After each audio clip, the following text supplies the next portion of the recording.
तो vertical scaling हमने खत्म कर लिया है। Life cycle of auto scaling, इसमें एक चीज इंपॉर्टेंट है लाइफ साइकिल में कि हमारा पर्टिकुलर जो हमने लास्ट टाइम डिस्कस किया था कि डिलीशन कैसे रहता है। एक डिलीशन पॉलिसी मींस जब आपका इंस्टेंस नहीं चाहिए आपको, ठीक है, वो टर्मिनेट कैसे होता है। तो टर्मिनेट का एक सिंपल वे है कि जैसे ही इंस्टेंस लगता है उसको कि अभी ये टर्मिनेट होना है, तो ये फ्लो चार्ट वो फॉलो करता है कि इंस्टेंस किस में, किस अवेलेबिलिटी जोन में ज्यादा इंस्टेंस है। जो हमने कल देखा था, एक में अगर 3 है एक में 2 है, तो उसके लिए डिसीजन लेना बहुत आसान है। जिसमें 3 है वहां से मैं एक डिलीट करूंगा, ठीक है।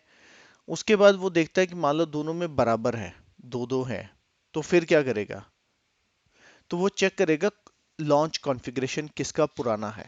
तो मान लो हमने जब टेम्पलेट बनाया था, ठीक है, लॉन्च कॉन्फ़िगरेशन, वो देखेगा किसका पुराना है, किसमें पुराना वाला लॉन्च कॉन्फ़िगरेशन चलता है, वो डिलीट करेगा। अगर मान लो वो भी सभी का सेम है, फिर वो देखेगा कि बिलिंग साइकिल नेक्स्ट क्लोज कौन सा है, ठीक है। तो जैसे हमने कल देखा था, 4 में से 2 मेरे पहले क्रिएट हुए थे, 2 बाद में क्रिएट हुए, तो पहले दोनों उसने पहले डिलीट कर दिए। थर्ड और फोर्थ सेम टाइम पे क्रिएट हुए थे, तो फिर उसने क्या था, select any random at, select instances at random. तो उनमें से किसी एक को भी उसने उठाया और डिलीट कर दिया, ठीक है।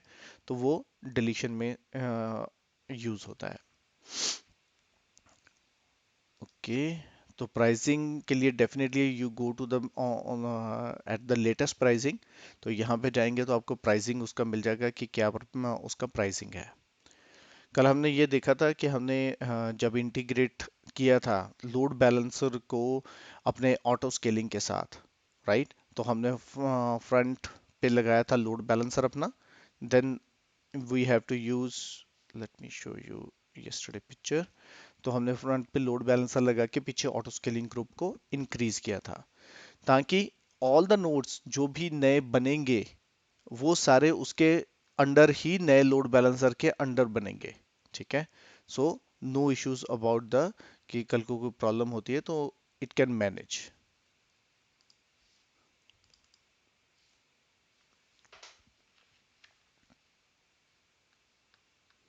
जो हमने कल डायग्राम बनाई थी, यस ये वाली, ठीक है। तो इसके आगे यहाँ पे लोड बैलेंसर है, तो ये लोड बैलेंसर सारे जो भी नए नोड बनेंगे ऑटो स्केलिंग में वो सारे इसी के अंडर बनेंगे, और जब डिलीट होंगे तो ऑटोमेटिकली लोड बैलेंसर के अंडर से भी डिलीट हो जाएंगे। तो load balancer will not send the request जो टर्मिनेटेड नोड्स हैं, ठीक है। ओके, तो उसके बाद हमारा टॉपिक है आज डीएनएस, राउट 53। तो राउट 53 में क्या होता है, okay, before starting this one पहले अंडरस्टैंड कर लेते हैं व्हाट इज द राउट 53 और what is the DNS actually. जब भी आप अपने लैपटॉप पे ओपन करते हो, फॉर एग्जांपल सिंपल लेके चलता हूँ पहले, definitely you are using in your company one of your DNS server. घर में आप कौन सा डीएनएस यूज करते हो, याद है सभी को? What is your system DNS server? Okay, अभी क्वेश्चन पहले आ जाता है कि हमें डीएनएस चाहिए क्यों, ठीक है। अगर आप ब्राउजर पे लिखते, गो हेड प्लीज। हेलो।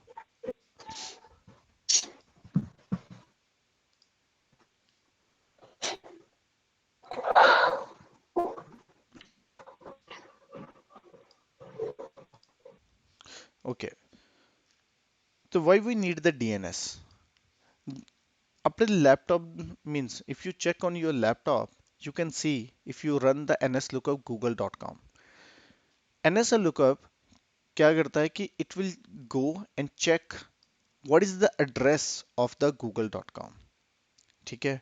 एक सिंपल है, कोई भी पैकेट अगर ਇੱਥੇ ਜਾਣਾ ਹੈ google.com ਤੇ ਤੁਸੀਂ ਬ੍ਰਾਊਜ਼ਰ ਤੇ ਖੋਲਦੇ ਹੋ, ਠੀਕ ਹੈ ਨਾ, ਇੱਥੇ ਇੱਕ google.com ਤੁਸੀਂ ਖੋਲਿਆ, ਜਸ google.com/maps ਖੋਲੇ ਉਹ ਖੁੱਲ ਜਾਂਦਾ ਹੈ। ਇਹ ਬਟ ਇਹ ਹੁੰਦਾ ਕਿਸ ਤਰ੍ਹਾਂ ਆ, ਮੀਨਸ ਇਹ ਵੈਬਸਾਈਟ ਕਿੱਦਾਂ ਓਪਨ ਹੁੰਦੀ, Amazon ਖੋਲਦੇ ਆ, Facebook ਖੋਲਦੇ ਆ ਤਾਂ ਉਹ ਖੁੱਲ ਜਾਂਦੀ ਹੈ। It give name to IP and IP to name. Yes, it gave name to IP and IP to name your DNS server। तो ਹੁਣ IP ਯਾਦ ਰੱਖਣਾ ਤਾਂ ਹਰ ਕਿਸੇ ਦਾ ਬੜਾ ਮੁਸ਼ਕਿਲ ਹੈ, ਇਸੇ ਕਰਕੇ DNS ਸਰਵਰ ਆਇਆ ਸੀ। ਠੀਕ ਹੈ, ਕਿ ਹਰ ਕਿਸੇ ਦਾ IP ਮਤਲਬ ਲੱਖਾਂ ਵੈਬਸਾਈਟਸ ਹੈ, ਠੀਕ ਹੈ, ਤੁਸੀਂ ਸਭ ਦੇ IPs ਨਹੀਂ ਯਾਦ ਰੱਖ ਸਕਦੇ, ਬਟ ਨਾਮ ਯਾਦ ਰੱਖਣਾ ਆਸਾਨ ਹੈ, google.com, amazon.com, ਠੀਕ ਹੈ, abc.com, facebook.com, ਰਾਈਟ। ਤਾਂ DNS ਹੋਇਆ। ਬਿਫੋਰ DNS ਅਗਰ ਗੱਲ ਕੀਤੀ ਜਾਏ ਕਿ DNS ਤੋਂ ਪਹਿਲਾਂ ਕੀ ਸੀਗਾ, DNS ਤੋਂ ਪਹਿਲਾਂ ਚੱਲਦਾ ਸੀ ਹਰ ਸਿਸਟਮ 'ਚ ਹੋਸਟ ਫਾਈਲ ਹੁੰਦੀ ਸੀ। ਠੀਕ ਹੈ, ਹਰ ਸਿਸਟਮ ਦੇ ਵਿੱਚ ਇੱਕ ਹੋਸਟ ਫਾਈਲ ਹੈ। ਈਵਨ ਆਈ ਥਿੰਕ ਲਿਨਕਸ ਦੇ ਵਿੱਚ ਤਾਂ ਵੈਰੀ ਸਿੰਪਲ ਵੇ ਹੁੰਦਾ ਸੀਗਾ, etc ਹੋਸਟ, ਇਸ ਤਰ੍ਹਾਂ ਫਾਈਲ ਲੈਂਦੇ ਸੀ। ਇਸ ਤਰ੍ਹਾਂ ਹੀ ਵਿੰਡੋਜ਼ ਦੇ ਵਿੱਚ ਵੀ ਡਰਾਈਵਰਸ ਦੇ ਅੰਦਰ ਜਾ ਕੇ ਇੱਕ ਹੋਸਟ ਫਾਈਲ ਲੈਂਦੀ ਹੈ। ਪਹਿਲਾਂ ਸਾਰੇ ਜਣੇ ਕੀ ਕਰਦੇ ਹੁੰਦੇ ਸੀਗੇ ਬਿਫੋਰ DNS, ਕਿ ਤੁਹਾਡੇ ਕੋਲ ਫੋਰ ਐਗਜ਼ਾਮਪਲ 20 ਸਿਸਟਮਸ ਹੈ ਫੋਰ ਐਗਜ਼ਾਮਪਲ, ਠੀਕ ਹੈ, ਉਹ ਸਾਰੇ 20 ਸਿਸਟਮ ਦੇ ਉੱਤੇ ਜਿਹੜੀ etc ਹੋਸਟ ਫਾਈਲ ਹੁੰਦੀ ਸੀ ਉਹ ਸੇਮ ਹੁੰਦੀ ਸੀ ਸਭ ਦੇ ਵਿੱਚ। ਇੱਥੇ ਵੀ ਸੇਮ ਹੋਏਗੀ, ਇੱਥੇ ਵੀ ਹੋਸਟ ਫਾਈਲ ਸੇਮ ਹੋਏਗੀ, ਇੱਥੇ ਵੀ ਹੋਸਟ ਫਾਈਲ ਸੇਮ ਹੋਏਗੀ। ਪ੍ਰੋਬਲਮ ਕੀ ਹੁੰਦੀ ਸੀ, ਅਗਰ ਇੱਕ ਨਵੀਂ ਐਂਟਰੀ ਕਰਨੀ ਹੈ ਤਾਂ ਸਾਰਿਆਂ ਦੇ ਵਿੱਚ ਤੁਹਾਡੀ ਐਂਟਰੀ ਉਹ ਹੁੰਦੀ ਰਹਿਣੀ ਚਾਹੀਦੀ ਆ, ਸੇਮ ਐਂਟਰੀ ਤੁਹਾਡੀ ਸਾਰੀ ਜਗ੍ਹਾ ਕਾਪੀ ਹੋਏਗੀ। ਤਾਂ ਇਸ ਤਰ੍ਹਾਂ ਕੰਮ ਹੁੰਦਾ ਸੀ। ਫਿਰ ਹੌਲੀ ਹੌਲੀ ਉਹਨਾਂ ਨੇ ਕੀ ਕੀਤਾ, ਇਹਨੂੰ ਹੋਸਟ ਫਾਈਲ ਨੂੰ ਸੈਂਟਰਲਾਈਜ਼ ਕਰ ਦਿੱਤਾ, ਇੱਕ ਤਰ੍ਹਾਂ ਕਹਿ ਲਓ DNS ਸਰਵਰ ਬਣਾਤਾ। ਹੁਣ ਕੀ ਹੁੰਦਾ ਸੀ, ਇਹ ਸਾਰੇ ਸਿਸਟਮਸ ਕੁਝ ਵੀ ਜਿਹਦਾ IP ਤੋਂ ਨੇਮ ਔਰ ਨੇਮ ਤੋਂ IP ਐਡਰੈਸ ਲੈਣ ਵਾਸਤੇ ਉਹ ਇਸ DNS ਸਰਵਰ ਨੂੰ ਪੁੱਛਦੇ ਆ। ਹੁਣ ਇਨ ਮਾਈ ਕੇਸ ਜਿਸ ਤਰ੍ਹਾਂ ਮੈਂ ਆਪਣੇ ਕੰਪਿਊਟਰ ਦੇ ਵਿੱਚ ਪਾਉਂਦਾ ਤੇ ਮੇਰਾ DNS ਕਿ ਮੈਂ ਤਾਂ ਕੋਈ DNS ਨਹੀਂ ਬਣਾਇਆ, ਤੁਸੀਂ ਕੋਈ DNS ਨਹੀਂ ਬਣਾਇਆ, ਫੇਰ ਕਿੱਦਾਂ ਚੱਲ ਰਿਹਾ। ਤਾਂ ਇਸ ਕੇਸ ਦੇ ਵਿੱਚ ਸਾਡਾ ਇਹ ਜਿਹੜਾ DNS ਹੁੰਦਾ ਉਹ ਸਾਡਾ ਵਾਈਫਾਈ ਡਿਵਾਈਸ ਹੀ ਹੁੰਦਾ ਆ। ਜਦੋਂ ਤੁਹਾਨੂੰ ਕੋਈ ਸਰਵਿਸ ਪ੍ਰੋਵਾਈਡਰ ਦੇ ਕੇ ਜਾਂਦਾ, ਇੰਸਟਾਲ ਕਰਕੇ ਜਾਂਦਾ, ਤਾਂ ਉਹਦੇ ਅੰਦਰ ਉਹਨਾਂ ਨੇ DNS ਦਾ ਐਡਰੈਸ ਪਾਇਆ ਹੁੰਦਾ ਆਪਣੇ ਦਾ। ਹੁਣ ਅਗਰ ਮੈਂ ਇੱਥੇ ns lookup amazon.com, ਤਾਂ ਤੁਸੀਂ ਇਹ ਦੇਖੋ ਕਿ ਐਡਰੈਸ ਕਿੱਥੋਂ ਵਾਪਸ ਆ ਰਿਹਾ। ਆਹ ਚੀਜ਼ ਦੇ ਇੰਪੋਰਟੈਂਟ ਹੈ। ਇਹ ਮੇਰਾ ਹੈਗਾ ਸਰਵਰ, ਜਿਹੜਾ ਮੇਰਾ DNS ਸਰਵਰ ਹੈ। ਠੀਕ ਹੈ, ਇਨ ਮਾਈ ਕੇਸ 'ਚ ਇਹ ਕੀ ਸ਼ੋ ਕਰ ਰਿਹਾ, IPv6 ਨਾਟ IPv4, ਬਿਕੋਜ਼ ਮੇਰੇ ਰਾਊਟਰ ਤੇ IPv6 ਕਨਫਿਗਰਡ ਹੈ। ਠੀਕ ਹੈ, ਤੁਹਾਡੇ ਕੇਸ ਦੇ ਵਿੱਚ ਵੀ ਜਿਹੜਾ ਪਹਿਲਾ ਐਡਰੈਸ ਆ ਹੁੰਦਾ ਨਾ, ਸਰਵਰ ਐਂਡ ਐਡਰੈਸ, ਇਹ ਤੁਹਾਡੇ ਲੋਕਲ ਜਨਰਲੀ ਤੁਹਾਡੇ ਲੋਕਲ ਵਾਈਫਾਈ ਦਾ ਐਡਰੈਸ ਹੀ ਹੁੰਦਾ ਆ, ਕਿਉਂਕਿ ਉਹਨੂੰ ਹੀ ਇਹ DNS ਸਰਵਰ ਬਣਾਉਂਦਾ ਆ।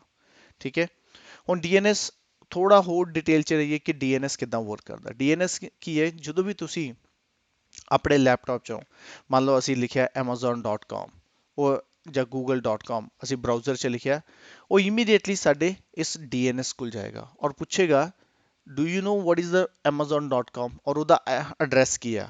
ਠੀਕ ਹੈ, amazon.com ਦਾ ਇਹਦੇ ਕੋਲ ਰਿਕੁਐਸਟ ਆਉਂਦੀ ਹੈ ਕਿ ਮੈਨੂੰ ਇਹਦਾ IP ਐਡਰੈਸ ਚਾਹੀਦਾ, ਕਿਹਦਾ, amazon.com ਦਾ IP ਐਡਰੈਸ। ਹੁਣ ਜੇ ਉਹਦੇ ਕੋਲ IP ਐਡਰੈਸ ਹੈਗਾ ਤਾਂ ਇਮੀਡੀਏਟਲੀ ਇੱਥੋਂ ਇਹਨੂੰ ਰਿਟਰਨ ਕਰ ਦੇਗਾ। ਠੀਕ ਹੈ, ਉਹਨੂੰ ਰਿਟਰਨ ਕਰਕੇ ਕਹੇਗਾ ਕਿ ਠੀਕ ਹੈ this is the IP address, you can take it। ਠੀਕ ਹੈ, ਤਾਂ ਇਹਨੂੰ ਇੱਥੋਂ ਵਾਪਿਸ ਵੀ ਚਲਾ ਗਿਆ ਰਿਕੁਐਸਟ IP ਐਡਰੈਸ ਦੀ। ਠੀਕ ਹੈ, ਹੁਣ ਜੇ ਉਹਦੇ ਕੋਲ ਨਹੀਂ ਹੈ ਫੇਰ ਕੀ ਕਰੇਗਾ। ਠੀਕ ਹੈ, ਤਾਂ DNS ਫੇਰ ਜਾਏਗਾ ਨੈਕਸਟ DNS ਕੋ, ਉਹ ਤੁਹਾਡੇ ਵਾਈਫਾਈ ਰਾਊਟਰ ਤੋਂ ਹੋ ਸਕਦਾ ਨੈਕਸਟ ਜਿਹੜਾ DNS ਹੋਵੇ ਉਹ ਤੁਹਾਡਾ ਹੈਗਾ ਹੈ ਤੁਹਾਡੇ ਸਰਵਿਸ ਪ੍ਰੋਵਾਈਡਰ ਦੇ ਲੱਗਾ ਹੋਇਆ।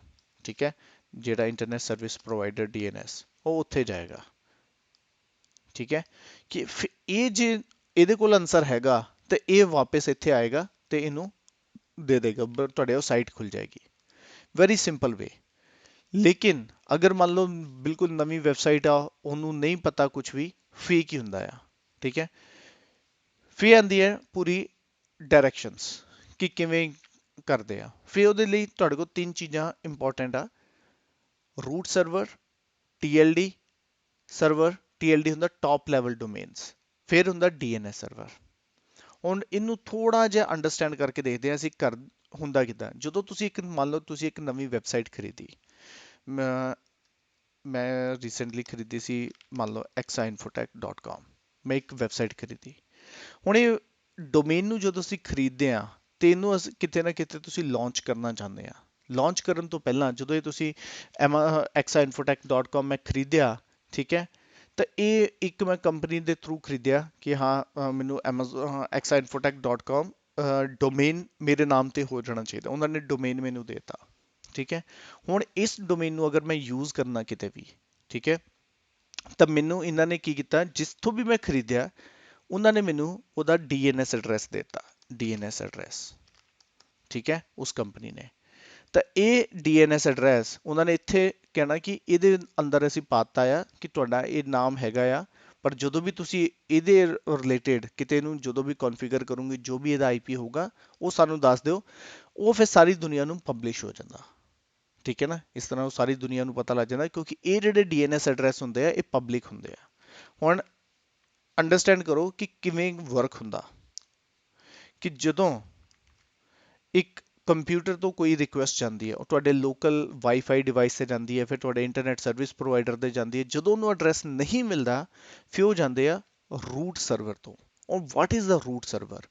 ਰੂਟ ਸਰਵਰ ਹੁੰਦਾ ਆ ਇੱਕ ਤਰ੍ਹਾਂ ਜਿਹਕੋ ਸਾਰਿਆਂ ਦੀ ਇਨਫੋਰਮੇਸ਼ਨ ਆ, ਠੀਕ ਹੈ, ਸਾਰਿਆਂ ਦੀ ਮਤਲਬ ਹੁਣ ਆ ਡਾਟ ਕਾਮ ਆ, ਇੱਕ ਰੂਟ ਸਰਵਰ ਆ ਜਿਹਦੇ ਕੋਲ ਸਭ ਦੀ ਇਨਫੋਰਮੇਸ਼ਨ ਆ। ਰੂਟ ਸਰਵਰ ਕੋ ਕਿੱਥੇ ਡਾਟ ਕਾਮ ਪਏ ਆ, ਕਿੱਥੇ ਡਾਟ ਇਨ ਪਏ ਆ, ਕਿੱਥੇ ਡਾਟ ਯੂਕੇ ਪਿਆ, ਡਾਟ ਏਐਸ ਪਿਆ, ਡਾਟ ਐਮਐਲ ਪਿਆ, ਡਾਟ ਹੁਣ ਤਾਂ ਦੁਨੀਆ ਭਰ ਦੇ ਬਹੁਤ ਸਾਰੇ ਆ, ਡਾਟ ਆਈਓ ਆ, ਡਾਟ ਆਈਐਨ ਆ, ਹਰ ਕੰਟਰੀ ਦੇ ਹਿਸਾਬ ਨਾਲ ਆਰਗੇਨਾਈਜੇਸ਼ਨ ਦੇ ਡਾਟ ਓਆਰਜੀ ਆ, ਉਹ ਸਾਰੇ ਐਡਰੈਸ ਇਹਨੂੰ ਪਤਾ ਆ। ਹੁਣ ਤੁਹਾਡਾ ਐਡਰੈਸ ਕਿਹੜਾ ਹੈ? Dot com. ਉਹ ਭੇਜ ਦੇਗਾ, ਓਕੇ ਤੁਹਾਡਾ ਡਾਟ ਕਾਮ ਆ, ਇੱਥੇ ਜਾਓ, ਇੱਥੇ ਹੈਗਾ ਡਾਟ ਕਾਮ ਦਾ ਸਰਵਰ ਪਿਆ। ਹੁਣ ਇੱਥੋਂ ਕਿੱਦਾਂ ਜਾਏਗਾ? ਨੈਕਸਟ ਰਿਕੁਐਸਟ ਚੱਲ ਜਾਏਗੀ ਡਾਟ ਕਾਮ ਸਰਵਰ ਕੋ। ਹੁਣ ਡਾਟ ਕਾਮ ਦੇ ਵੀ ਬਹੁਤ ਸਾਰੇ ਸਰਵਰ ਹੋਣਗੇ, ਡੈਫੀਨੇਟਲੀ ਇੱਕ ਤਾਂ ਹੁੰਦਾ ਨਹੀਂ, ਬਟ ਇਹ ਉੱਥੇ ਪਹੁੰਚ ਜਾਏਗੀ ਕਿਸੇ ਨਾ ਕਿਸੇ ਇੱਕ ਸਰਵਰ ਕੋ ਰਿਕੁਐਸਟ। ਹੁਣ ਇਸ ਡਾਟ ਕਾਮ ਦਾ ਕੀ ਮਤਲਬ ਹੈ? ਇਹਦੇ ਕੋਲ ਸਾਰੀਆਂ ਐਂਟਰੀਆਂ ਹੁੰਦੀਆਂ ਆ ਜਿੰਨੇ ਵੀ ਦੁਨੀਆ ਦੇ ਵਿੱਚ ਡਾਟ ਕਾਮ ਸਰਵਰਸ ਬਣੇ ਆ, ਠੀਕ ਹੈ, amazon.com, google.com, exinfotech.com, ਜਿੰਨੇ ਵੀ ਡਾਟ ਕਾਮ ਆ ਉਹ ਸਾਰੇ ਇਹਦੇ ਕੋਲ ਐਂਟਰੀਜ਼ ਆ। ਹੁਣ ਜਿਹੜਾ exinfotech ਦਾ ਡਾਟ ਕਾਮ ਆ, ਠੀਕ ਹੈ, ਇਹਦਾ ਐਡਰੈਸ ਦੇਖਣ ਲਈ ਉਹ ਇੱਥੇ ਇਸ ਡੀਐਨਐਸ ਕੋਲ ਇਹਦਾ ਐਡਰੈਸ ਪਿਆ ਆ, ਤਾਂ ਕੀ ਹੁੰਦਾ, ਉਹ ਉਹਨੂੰ ਰੀਡਾਇਰੈਕਟ ਕਰ ਦਿੰਦਾ, ਓਕੇ ਅੱਛਾ ਇਹਦਾ ਐਡਰੈਸ ਤਾਂ ਇਸ ਡੀਐਨਐਸ ਕੋਲ ਪਿਆ ਆ, ਤਾਂ ਰਿਕੁਐਸਟ ਇਹਦੇ ਕੋਲ ਜਾਂਦੀ ਆ। ਜੇ ਇਹਦੇ ਵਿੱਚ ਇਹਦੀ ਐਂਟਰੀ ਹੈਗੀ ਆ ਤਾਂ ਉਹ ਰਿਟਰਨ ਕਰ ਦੇਗਾ, ਜੇ ਐਂਟਰੀ ਨਹੀਂ ਹੈਗੀ ਤਾਂ ਉਹ ਐਰਰ ਦੇ ਦੇਗਾ। ਜੇ ਐਂਟਰੀ ਹੈਗੀ ਤਾਂ ਤੁਹਾਡੇ ਇਹਦੇ ਵਿੱਚ ਕੀ ਆ ਜਾਏਗਾ, ਇੱਥੇ ਤੁਹਾਡੇ ਵੈਬਸਾਈਟ ਖੁੱਲ ਜਾਏਗੀ। ਜਿਸ ਤਰ੍ਹਾਂ ਹੁਣ google.com ਮੈਂ ਪਾਇਆ, google.com ਤਾਂ ਡੈਫੀਨੇਟਲੀ ਬਾਰ-ਬਾਰ ਉਹ ਹਰ ਜਗ੍ਹਾ ਹੀ ਹੁੰਦਾ, ਲੇਕਿਨ ਅਗਰ ਕੋਈ ਨਵੀਂ ਵੈਬਸਾਈਟ ਆ ਉਹ ਪਹਿਲਾਂ ਰੂਟ ਸਰਵਰ ਤੇ ਜਾਏਗਾ, ਰੂਟ ਸਰਵਰ ਤੋਂ ਇਨਫੋਰਮੇਸ਼ਨ ਲੈ ਕੇ ਉਹ ਡਾਟ ਕਾਮ ਤੇ ਜਾਏਗਾ, ਡਾਟ ਕਾਮ ਤੋਂ ਇਨਫੋਰਮੇਸ਼ਨ ਲੈ ਕੇ ਉਹ ਡੀਐਨਐਸ ਸਰਵਰ ਕੋ ਜਾਏਗਾ, ਠੀਕ ਹੈ। ਹੁਣ ਰੂਟ ਸਰਵਰ ਦੇਖ ਲਓ ਕੀ ਹੁੰਦਾ। ਰੂਟ ਸਰਵਰ ਦੇ ਅੰਡਰ ਜੋ ਅਸੀਂ ਡਿਸਕਸ ਕੀਤਾ ਕਿ ਉਹਦੇ ਅੰਡਰ ਆਲ ਡੋਮੇਨਸ ਹੁੰਦੇ .edu, .com, .org, .gov, ਠੀਕ ਹੈ, ਉਹਨੂੰ ਕਹਿੰਦੇ ਆ ਰੂਟ ਸਰਵਰ, ਜਿਹਕੋ ਸਾਰੀ ਇਨਫੋਰਮੇਸ਼ਨ। ਟੌਪ ਲੈਵਲ ਡੋਮੇਨ ਕਹਿ ਦਿੰਦੇ ਜਿੱਦਾਂ .com, .org, ਇਹ ਸਾਰੇ ਟੌਪ ਲੈਵਲ ਡੋਮੇਨ ਆ। ਤੇ ਡੋਮੇਨਸ ਨੀਚੇ ਕੀ ਆ, ਜਿਹੜੇ ਨਾਮ ਹੁੰਦੇ test.com, example.com, amazon.com, ਇਹ ਸਾਰੇ ਐਗਜ਼ਾਮਪਲਸ ਆ। ਹੁਣ ਤੁਸੀਂ ਆਪਣੀ What about .in? .in, like some ਹਾਂ IDs are with the .in हाँ वो भी top level instead of. Domains है। ठीक है, dot in, dot UK, dot AU, ये सारे कंट्री ਦੇ ਹਿਸਾਬ ਨਾਲ ਬਣੇ ਹੋਆ ਹੁਣ, ਠੀਕ fine, ਹੈ। ठीक है. ਹੁਣ ਤੁਸੀਂ ਹੋਸਟ ਕਿੱਦਾਂ ਯੂਰ ਵੈਬਸਾਈਟ, ਮਤਲਬ ਹੋਸਟਿੰਗ ਯੂਰ ਵੈਬਸਾਈਟ, ਜਦੋਂ ਤੁਸੀਂ ਕੰਪਨੀ ਤੋਂ ਕਿਸੇ ਤੋਂ ਖਰੀਦਦੇ ਆ, ਤੁਸੀਂ ਖਰੀਦ ਲੈਂਦੇ godaddy.com ਤੋਂ, ਠੀਕ ਹੈ, godaddy.com। ਤੁਸੀਂ GoDaddy ਤੇ ਜਾਂਦੇ ਆ, ਤੁਸੀਂ ਇੱਥੇ ਆਪਣਾ ਡੋਮੇਨ ਪਾਉਂਦੇ, ਫੋਰ ਐਗਜ਼ਾਮਪਲ ਅਸੀਂ ਡੋਮੇਨ ਖਰੀਦਣਾ exinfotech.in, ਇਹ ਲੱਭੇਗਾ, ਇਹ ਸਾਨੂੰ ਇੱਥੇ ਪ੍ਰਾਈਸ ਦੱਸੇਗਾ, ਦੇਖੋ 149 ਰੁਪਏ ਆ, ਤੁਸੀਂ ਇਹਨੂੰ ਬਾਏ ਕਰ ਸਕਦੇ ਆ, ਠੀਕ ਹੈ। ਇੱਦਾਂ ਤੁਸੀਂ ਹੋਰ ਵੀ ਕੋਈ ਵੀ ਡੋਮੇਨ ਲਿਖਿਆ, ਠੀਕ ਹੈ, ਉਹਨੂੰ ਲੱਭਣ ਦੀ ਕੋਸ਼ਿਸ਼ ਕੀਤੀ, ਅਗਰ ਤੁਹਾਨੂੰ, ਕਿਉਂਕਿ ਇਹ ਸਾਰੇ ਜਿੰਨੇ ਕੰਪਨੀਜ਼ ਆ, GoDaddy, Freenom, ਇਹ ਸਭ ਕੋ ਸਭ ਦਾ ਐਡਰੈਸ ਹੁੰਦਾ ਆ, ਠੀਕ ਹੈ ਨਾ, ਇਹਨੂੰ ਪਤਾ ਹੁੰਦਾ ਕਿ ਇਹ ਆਲਰੇਡੀ ਵਿਕ ਚੁੱਕਾ ਹੈ ਜਾਂ ਨਹੀਂ ਵਿਕ ਚੁੱਕਿਆ, ਠੀਕ ਹੈ, ਇਹਨੂੰ ਮੈਨੇਜ ਕਰਦੇ ਆ। ਹੁਣ ਜਦੋਂ ਤੁਸੀਂ ਇਹਨੂੰ ਖਰੀਦ ਲੈਂਦੇ ਆ, ਠੀਕ ਹੈ, ਉਹ ਆਪਣੇ ਲੋਕਲ ਡੀਐਨਐਸ ਦੇ ਵਿੱਚ ਤੁਹਾਡੀ ਐਂਟਰੀ ਕਰਵਾ ਦਿੰਦੇ ਆ, ਠੀਕ ਹੈ, ਲੇਕਿਨ ਹਜੇ ਤੁਹਾਡੇ ਕੋਲ ਕੋਈ ਆਈਪੀ ਐਡਰੈਸ ਨਹੀਂ ਹੈਗਾ, ਠੀਕ ਹੈ ਨਾ। ਬਸ ਉਹ ਤੁਹਾਨੂੰ ਵੇਚ ਦਿੰਦੇ ਆ ਤੇ ਕਹਿ ਦਿੰਦੇ ਆ ਸਾਡੇ ਕੋਲ ਮੈਨੇਜ ਅਸੀਂ ਕਰ ਦਾਂਗੇ ਇਹਨੂੰ, ਇਸ ਨੇਮ ਨੂੰ। ਤੇ ਜਦੋਂ ਵੀ ਤੁਸੀਂ ਵੈਬਸਾਈਟ ਬਣਾਉਂਦੇ ਆ ਤਾਂ GoDaddy ਦੇ ਡੀਐਨਐਸ ਸਰਵਰ ਦੇ ਵਿੱਚ ਐਂਟਰੀ ਤੁਸੀਂ ਕਰ ਦਿੰਦੇ ਆ ਕਿ ਮੇਰਾ ਆ ਆਈਪੀ ਐਡਰੈਸ ਆ। ਉਹ ਤੁਹਾਨੂੰ ਮੈਂ ਫਿਰ ਦੱਸ ਦੂੰਗਾ। ਇਹਦੇ ਵਾਸਤੇ ਇੱਕ ਫ੍ਰੀ ਸਾਈਟ ਵੀ ਆ, ਫ੍ਰੀ ਨੋਮ, ਜਿੱਥੇ ਜਨਰਲੀ ਮੈਂ ਇਹਨੂੰ ਯੂਜ਼ ਕਰ ਲੈਣਾ ਹੁੰਦਾ ਮਤਲਬ ਟੈਸਟਿੰਗ ਵਾਸਤੇ, freenom.com। ਬਟ ਇਹ sometimes it works, sometime it doesn't work, ਤੇ ਮੈਨੂੰ ਕੰਪਲੇਨ ਨਾ ਕਰਿਓ ਕਿਉਂਕਿ ਇਹ ਫ੍ਰੀ ਵੈਬਸਾਈਟ ਹੈ। ਇੱਥੇ ਕੀ ਹੈ, ਤੁਸੀਂ ਉਦਾਂ ਤੁਸੀਂ ਖਰੀਦਣਾ ਹੋਵੇ ਤਾਂ ਤੁਹਾਨੂੰ ਪੈਸੇ ਦੇਣੇ ਪਊਗੇ, ਬਟ ਇੱਥੇ ਤੁਸੀਂ ਖਰੀਦਣ ਵਾਸਤੇ ਤੁਹਾਨੂੰ ਪੈਸੇ ਦੇਣ ਦੀ ਲੋੜ ਨਹੀਂ ਹੈ। Just hold a second, let me see if it works.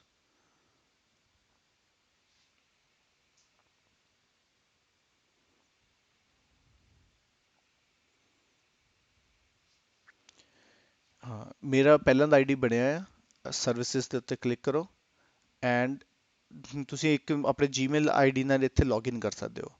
My domains, light me ਸੀ ਅਗਰ ਮੇਰੇ ਡੋਮੇਨਸ ਆਲਰੇਡੀ ਇੱਥੇ ਹੈ। ਹਾਂ ਦੇਖੋ ਇੱਥੇ ਮੇਰੇ ਕੋਲ ਕੁਝ ਨਹੀਂ ਹੈਗਾ। ਤੁਸੀਂ ਖਰੀਦ ਕਿੱਦਾਂ ਸਕਦੇ ਆ, ਲੌਗਇਨ ਕਰੋਗੇ, ਠੀਕ ਹੈ, ਇੱਥੇ ਕਲਿੱਕ ਕਰੋ ਰਜਿਸਟਰਡ ਏ ਨਿਊ ਡੋਮੇਨ।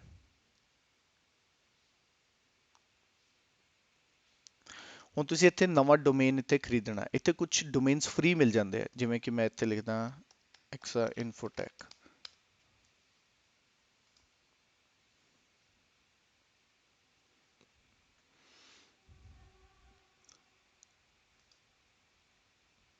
ਦੇਖੋ ਆ ਫ੍ਰੀ ਹੈ, .tk ਮੈਨੂੰ ਫ੍ਰੀ ਮਿਲ ਰਿਹਾ, .ml .gk .cf .gq ਇਹ ਸਾਰੇ ਫ੍ਰੀ ਆ, ਬਾਕੀ ਸਾਰਿਆਂ ਦੀ ਚਾਰजेस ਆ ਨੀਚੇ, ਠੀਕ ਹੈ।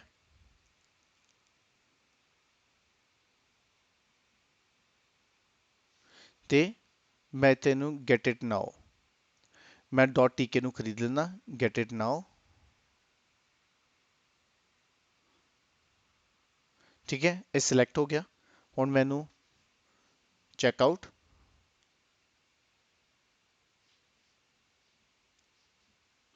ਇੱਥੇ 3 ਮਹੀਨੇ ਲਈ ਤੁਸੀਂ ਕਿੰਨੇ ਚਿਰ ਲਈ, 12 ਮਹੀਨਿਆਂ ਲਈ ਫ੍ਰੀ ਹੈ, ਮੈਨੂੰ 12 ਮਹੀਨੇ ਕਰ ਲੈਣਾ, 12 ਮਹੀਨੇ ਲਈ ਇਹਨੂੰ ਮੈਂ ਯੂਜ਼ ਕਰਨਾ, continue.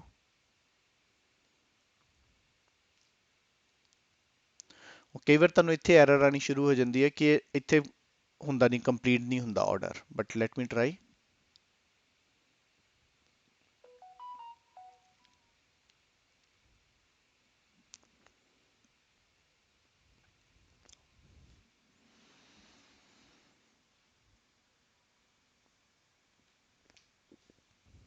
Yes your order number is this. ਹੁਣ ਲੈਟ ਮੀ ਚੈੱਕ ਕਿ ਇਹ ਆ ਗਿਆ ਜਾਂ ਨਹੀਂ। ਮਾਈ ਡੋਮੇਨਸ ਦੇ ਵਿੱਚ ਮੈਂ ਜਾਣਾ,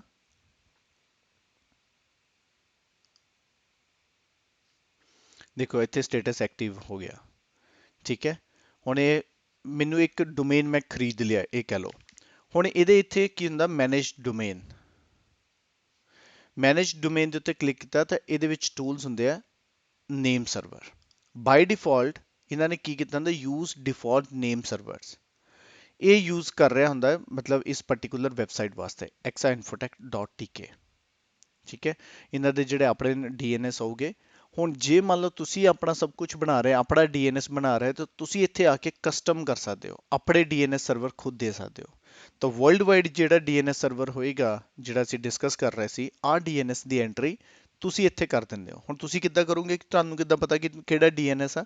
ਅਗਰ ਤੁਸੀਂ ਆਪਣੀ ਕੰਪਨੀ ਦੇ ਵਿੱਚ ਓਨ ਡੀਐਨਐਸ ਬਣਾਉਂਦੇ ਆ, ਪਬਲਿਕ, ਜਿਹੜਾ ਪਬਲਿਕ ਹੋਵੇ, ਠੀਕ ਹੈ, ਤਾਂ ਉਹਦੀ ਐਂਟਰੀ ਤੁਸੀਂ ਇੱਥੇ ਕਰ ਸਕਦੇ ਆ। ਤਾਂ ਉਹ ਜਦੋਂ ਵੀ ਕੋਈ ਐਕਸਾ ਇਨਫੋਟੈਕ ਕਰੇਗਾ, ਉਹ ਇੱਥੋਂ ਪੜ੍ਹ ਲਏਗਾ ਕਿ ਹਾਂ ਇਹਦਾ ਡੀਐਨਐਸ ਕਿਹੜਾ ਹੈ, ਉੱਥੇ ਜਾ ਕੇ ਕਿਹੜਾ ਤੁਸੀਂ ਆਈਪੀ ਐਡਰੈਸ ਇਦਾਂ ਦਿੱਤਾ ਹੈ, ਨੇਮ ਦੇ ਅੱਗੇ ਆਈਪੀ ਐਡਰੈਸ, ਉਹ ਚੱਲ ਜਾਏਗਾ। ਹੁਣ ਮੈਂ ਤੁਹਾਨੂੰ ਉਹ ਵੀ ਦਿਖਾ ਦਿੰਦਾ ਕਿਸ ਤਰ੍ਹਾਂ ਕੰਮ ਹੁੰਦਾ, ਠੀਕ ਹੈ। ਇਹ ਫ੍ਰੀ ਨੋਮ ਨੂੰ ਅਸੀਂ ਯੂਜ਼ ਕਰਾਂਗੇ, ਮੈਂ ਇਹੀ ਸੇਮ ਐਕਸਾ ਇਨਫੋਟੈਕ ਨੂੰ exainfotech.tk ਨੂੰ ਯੂਜ਼ ਕਰੂੰਗਾ ਆਪਣੇ ਕੰਪਲੀਟ ਇਸ ਪ੍ਰੈਕਟੀਕਲ ਵਾਸਤੇ, ਠੀਕ ਹੈ। ਹੁਣ ਤੁਹਾਨੂੰ ਦੱਸਦਾ ਕਿਸ ਤਰ੍ਹਾਂ ਇਹ ਯੂਜ਼ ਹੁੰਦਾ। Okay, now what is the DNS, ਥੋੜਾ ਹੋਰ ਕਰੀਏ। ਡੀਐਨਐਸ ਦੇ ਵਿੱਚ ਹੁੰਦੇ ਆ ਏ ਰਿਕਾਰਡਸ ਤੇ C name records. What is A record ਔਰ ਸੀ ਨੇਮ ਰਿਕਾਰਡ? ਏ ਰਿਕਾਰਡ ਕਹਿਲਾਉਂਦੇ ਆ ਜਿਵੇਂ ਕਿ ਨੇਮ ਤੁਸੀਂ ਕੋਈ ਵੀ ਲਿਖ ਦਿੱਤਾ, ਮੈਂ ਐਕਸਾ ਇਨਫੋਟੈਕ ਲਿਖਿਆ, ਤੁਸੀਂ abc.com appleo.com, ਠੀਕ ਹੈ, ਉਹਨਾਂ ਦਾ ਜਿਹੜਾ IP address, name to IP address convert ਕਰਨ ਲਈ ਅਸੀਂ A ਰਿਕਾਰਡ ਲਿਖਦੇ ਆ। AA ਹੁੰਦਾ ਹੈ IPv6 ਰਿਕਾਰਡ ਵਾਸਤੇ, ਠੀਕ ਹੈ।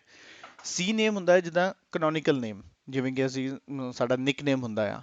ਹੁਣ ਜਿੱਦਾਂ fruits.com ਨੂੰ ਤੁਸੀਂ apple oranges orange.com ਵੀ ਕਹਿ ਸਕਦੇ ਆ, ਉਹ ਉਹਦਾ ਹੀ ਨਾਮ ਆ। ਅਗਰ ਚਾਹੇ ਤੁਸੀਂ fruit.com ਲਿਖੋ, ਚਾਹੇ appleorange.com ਲਿਖੋ, ਸਾਈਟ ਸੇਮ ਖੁੱਲਣੀ ਆ, ਠੀਕ ਹੈ। ਉਹ ਉਹਨਾਂ ਦੇ ਕਈ ਵਾਰ ਕੈਨੋਨੀਕਲ ਨੇਮਸ ਹੁੰਦੇ ਆ। ਜਿਵੇਂ ਕਿ ਇੱਕ ਛੋਟੀ ਜਿਹੀ ਐਗਜ਼ਾਮਪਲ ਮੈਂ ਤੁਹਾਨੂੰ ਦੇ ਸਕਦਾ, ਤੁਸੀਂ ਇੱਥੇ ਸਾਈਟ ਖੋਲੋ draw.io, ਅਗਰ ਮੈਂ draw.io ਦਿੰਦਾ, ਇਹ ਆਪਣੇ ਆਪ ਚੇਂਜ ਹੋ ਜਾਣਾ ਇੱਥੇ ਨਾਮ ਟੂ ਉਹਨਾਂ ਦਾ ਜਿਹੜਾ ਦੂਸਰਾ ਨਾਮ ਆ app dot something is there. ਆ ਦੇਖੋ app.diagrams.net। ਹੁਣ ਮੈਂ app.diagrams.net ਖੋਲਾਂ ਜਾਂ ਮੈਂ draw.io ਖੋਲਾਂ, ਇਹ ਮੇਰੇ ਲਈ ਸੇਮ ਗੱਲ ਆ, ਠੀਕ ਹੈ। ਉਹ ਰੀਡਾਇਰੈਕਸ਼ਨ ਦਾ ਵੀ ਹੋ ਸਕਦੀ ਹੈ, ਇਹਨੂੰ ਵੈਸੇ ਰੀਡਾਇਰੈਕਟ ਹੈ, ਲੇਕਿਨ ਸਿਰਫ ਸਮਝਾਉਣ ਦਾ ਮਤਲਬ ਇਹ ਸੀਗਾ ਕਿ ਨਾਮ ਇਸ ਤਰ੍ਹਾਂ ਦੋ ਵੀ ਹੋ ਸਕਦੇ, ਸੇਮ ਵੈਬਸਾਈਟ ਹੋ ਸਕਦੀ ਹੈ, ਠੀਕ ਹੈ। ਤੇ ਕੈਨੋਨੀਕਲ ਨੇਮ ਹਮੇਸ਼ਾ ਇਸ ਤਰ੍ਹਾਂ ਹੀ ਚੱਲਦਾ ਆ ਕਿ ਅਗਰ ਇੱਕ ਦਾ ਨਾਮ ਤੁਸੀਂ ਜੋ ਵੀ ਦੋ ਜਿੱਦਾਂ fruits.com ਲਿਖਿਆ, ਉਹਦਾ ਨਾਮ ਲਿਖਿਆ ਐਪਲ orange.com, ਔਰ vegetables.com ਦਾ ਨਾਮ ਦਿੱਤਾ ਆ fruits.com। ਹੁਣ ਤੁਸੀਂ fruits.com ਖੋਲੋ, vegetables.com ਖੋਲੋ ਜਾਂ appleorange.com ਖੋਲੋ, ਉਹ ਸਾਰਿਆਂ ਦਾ ਸੇਮ ਆਈਪੀ ਐਡਰੈਸ ਰਹਿੰਦਾ ਹੈ। ਓਕੇ, ਹੁਣ what is the network latency and bandwidth? ਇੱਕ ਸਿੰਪਲ ਹੈ, ਇੱਕ ਸੋਰਸ ਤੋਂ ਪੈਕੇਟ ਜਾਂਦਾ ਹੈ ਡੈਸਟੀਨੇਸ਼ਨ ਤੱਕ, ਠੀਕ ਹੈ। ਮੀਨਸ ਤੁਹਾਡੇ ਲੈਪਟਾਪ ਤੋਂ ਉਸ ਬਰਾਊਜ਼ਰ ਤੱਕ, ਮੀਨਸ ਵੈਬਸਾਈਟ ਵਾਪਸ ਲਾਂਚ ਹੁੰਦੀ ਹੈ ਤੁਹਾਡੇ ਬਰਾਊਜ਼ਰ ਦੇ ਵਿੱਚ, ਉਹਨੂੰ ਕਿੰਨਾ ਟਾਈਮ ਲੱਗਦਾ ਉੱਥੇ ਤੱਕ ਟਰੈਵਲ ਕਰਨ ਵਾਸਤੇ ਕਿਸੇ ਵੀ ਪੈਕੇਟ ਨੂੰ, ਉਹਨੂੰ ਕਹਿੰਦੇ ਆ ਲੇਟੈਂਸੀ। ਜਿਵੇਂ ਕਿ ਤੁਸੀਂ ਗੂਗਲ ਮੈਪ ਤੇ ਦੇਖਦੇ ਆ, ਜਦੋਂ ਤੁਸੀਂ ਕਿਤੇ ਵੀ ਜਾਂਦੇ ਆ ਤਾਂ ਤੁਸੀਂ ਗੂਗਲ ਮੈਪ ਭਰਦੇ ਆ ਤੇ ਉੱਥੇ ਲਿਖਿਆ ਹੁੰਦਾ ਕਿ ਹਾਂ 20 ਮਿੰਟਸ 30 ਮਿੰਟਸ, ਇੱਕ ਤਰ੍ਹਾਂ ਕੀ ਡੈਸਟੀਨੇਸ਼ਨ ਲਿਖਿਆ ਹੁੰਦਾ ਤੇ ਪਹੁੰਚਣ ਲਈ ਕਿੰਨਾ ਟਾਈਮ ਲੱਗੇਗਾ। In IT world we called it network latency, ਉਹਨੂੰ ਉੱਥੇ ਕਿੰਨਾ ਟਾਈਮ ਲੱਗ ਰਿਹਾ ਪਹੁੰਚਣ ਵਾਸਤੇ, ਠੀਕ ਹੈ। ਪੈਕੇਟਸ ਪਹਿਲਾਂ ਇੱਥੇ ਜਾ ਰਿਹਾ, ਫਿਰ ਇੱਥੇ ਜਾ ਰਿਹਾ, ਫਿਰ ਇੱਥੇ ਜਾ ਰਿਹਾ, ਤਾਂ ਟੋਟਲ 15 ਸੈਕਿੰਡਸ ਲੱਗ ਰਹੇ ਆ, ਠੀਕ ਹੈ। ਤਾਂ ਉਹਦੀ ਲੇਟੈਂਸੀ ਹੋ ਜਾਏਗੀ 15 ਸੈਕਿੰਡਸ, ਠੀਕ ਹੈ। ਹੁਣ ਅਸੀਂ ਇੱਥੇ ਕਰਾਂਗੇ ਰਾਊਟ 53 ਕਿ ਕਿਵੇਂ ਯੂਜ਼ ਕਰਦੇ ਆ। Let's start.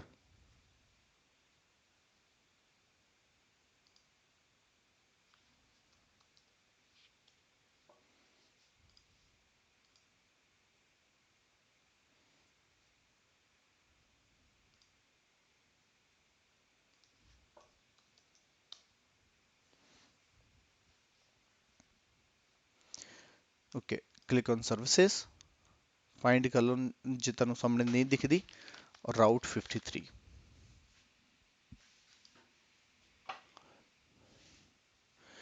ਹੁਣ ਇਸ ਰਾਊਟ 53 ਕਰਨ ਤੋਂ ਪਹਿਲਾਂ ਅਸੀਂ ਕੀ ਕਰਦੇ ਹਾਂ, ਅਸੀਂ ਸਿਮਿਲਰ ਟਾਈਪ ਦੋ ਵੈਬ ਸਰਵਰ ਬਣਾਉਂਦੇ ਹਾਂ ਤੇ ਅਸੀਂ ਉਹਨਾਂ ਨੂੰ ਤੁਹਾਡੀ ਰਾਊਟਿੰਗ ਕਰਨੀ ਹੈ ਇਸ ਟਾਈਮ, ਠੀਕ ਹੈ। ਹੁਣ ਲੋਡ ਬੈਲੈਂਸਿੰਗ ਨਹੀਂ ਹੈ, ਰਾਊਟਿੰਗ ਹੈ, ਠੀਕ ਹੈ। ਲੈਟ ਮੀ ਗੋ ਹੇਅਰ।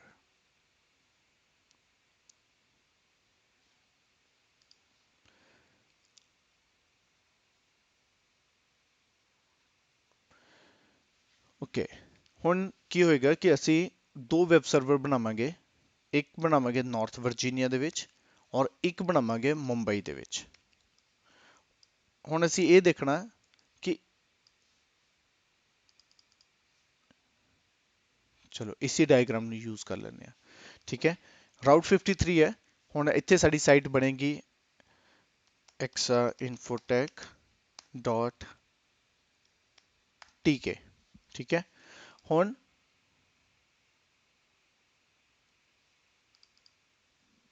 ਠੀਕ ਹੈ ਡਾਟ tk, ਇੱਥੋਂ ਰਾਊਟ 53 ਤੇ ਐਡਰੈਸ ਜੋ ਵੀ ਹੋਗਾ ਇਹਦਾ ਰਾਊਟ 50 ਦੇ ਥਰੂ ਸਾਈਟ ਮੁੰਬਈ ਔਰ ਇੱਕ ਯੂਐਸ ਦੇ ਵਿੱਚ ਮੈਂ ਬਣਾ ਕੇ ਰੱਖਦਾ, ਦੋ ਵੈਬ ਸਰਵਰ ਮੈਂ ਬਣਾਉਂਗਾ ਹੁਣ, ਇੱਕ ਮੁੰਬਈ ਦੇ ਵਿੱਚ, ਇੱਕ ਯੂਐਸ ਦੇ ਵਿੱਚ। ਫਿਰ ਆਪਾਂ ਰਾਊਟ 53 ਦੇ ਉੱਤੇ ਵਰਕ ਸ਼ੁਰੂ ਕਰਦੇ ਆ। ਸੋ ਪਹਿਲਾ EC2,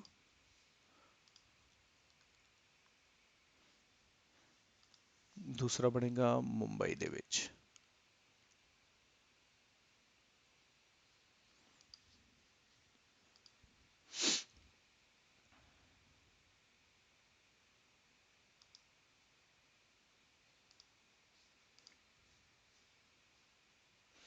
मैं इत्थे नवा इंस्टेंस बनाना।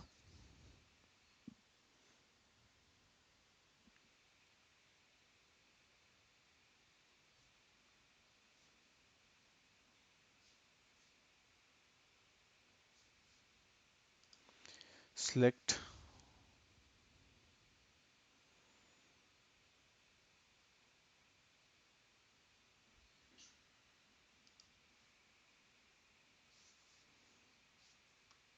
मैं स्क्रिप्ट ਇੱਥੇ ਲਿਖ ਦਿੰਨਾ ਕਿਹੜੀ ਮੈਨੂੰ ਚਾਹੀਦੀ ਹੈ।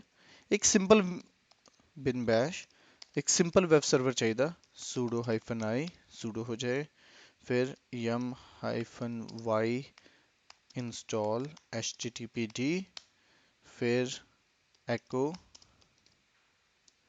it's my web server in US and whose name is $hostname। ਇਹਨੂੰ ਮੈਂ ਰੀਡਾਇਰੈਕਟ ਕੀਤਾ where www html/index.html systemctl start httpd, फिर systemctl enable httpd। hope so everything is correct। sudo -i yum -y install httpd echo it's my web server in US hostname is this where www index.html systemctl start httpd enable httpd। I think it's fine।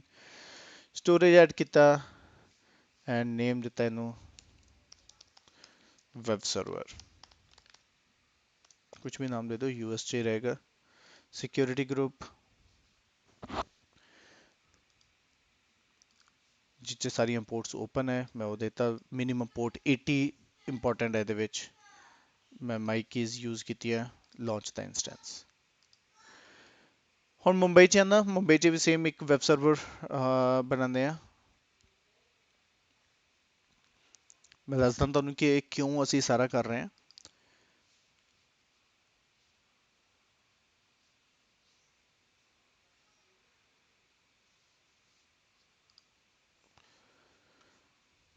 ਬਸ ਇੱਥੇ ਨਾਮ change ਕਰਕੇ ਮੈਂ ਇੱਥੇ ਦੇ ਦੂੰਗਾ it is in India Mumbai, ਤਾਂ ਕਿ ਅਸੀਂ ਡਿਫਰੈਂਸ਼ੀਏਟ ਕਰ ਸਕੀਏ ਕਿ ਕਿੱਥੇ ਰਿਕੁਐਸਟ ਸਾਡੀ ਕਿੱਥੇ ਜਾ ਰਹੀ ਹੈ। ਟੈਗ ਨੇਮ ਵੈਬ ਸਰਵਰ ਸਿਕਿਉਰਿਟੀ ਗਰੁੱਪ, ਇੱਥੇ ਵੀ ਸਿਕਿਉਰਿਟੀ ਗਰੁੱਪ ਤੁਸੀਂ ਉਹ ਮਿਨੀਮਮ ਪੋਰਟ 80 ਇਜ਼ ਰਿਕੁਆਇਰਡ, ਅਗਰ ਤੁਹਾਡੇ ਕੋਲ ਹੈ ਤਾਂ ਤੁਸੀਂ ਉਹਨੂੰ ਕਰ ਸਕਦੇ ਹੋ। ਜਿੱਦਾਂ ਆਲ ਟ੍ਰੈਫਿਕ ਇੱਥੇ ਅਲਾਉਡ ਹੈ, ਠੀਕ ਹੈ, ਮੈਂ ਫਿਲਹਾਲ ਆਲ ਹੀ ਕਰ ਦਿੰਦਾ।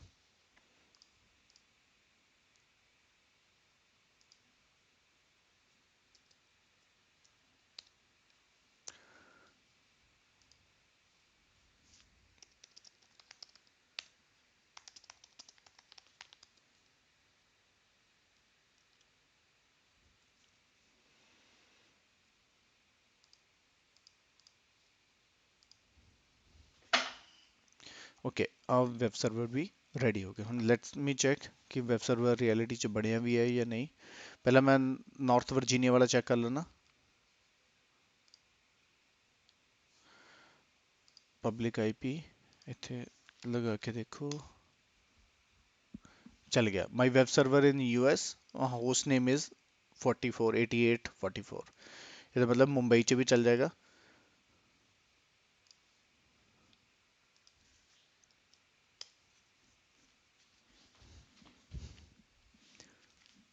ਹਜੇ ਨਹੀਂ ਚੱਲਿਆ ਬਟ ਠੀਕ ਹੈ, it will take might B ਫਿਊ minute. ਹੁਣ ਮੈਂ ਇੱਥੇ ਕਰਦਾ ਆ, ਮੁੰਬਈ ਦਾ ਆਈਪੀ ਐਡਰੈਸ ਹੈਗਾ A ਐਂਡ ਇੱਥੇ ਦਾ ਆਈਪੀ ਐਡਰੈਸ ਹੈਗਾ A।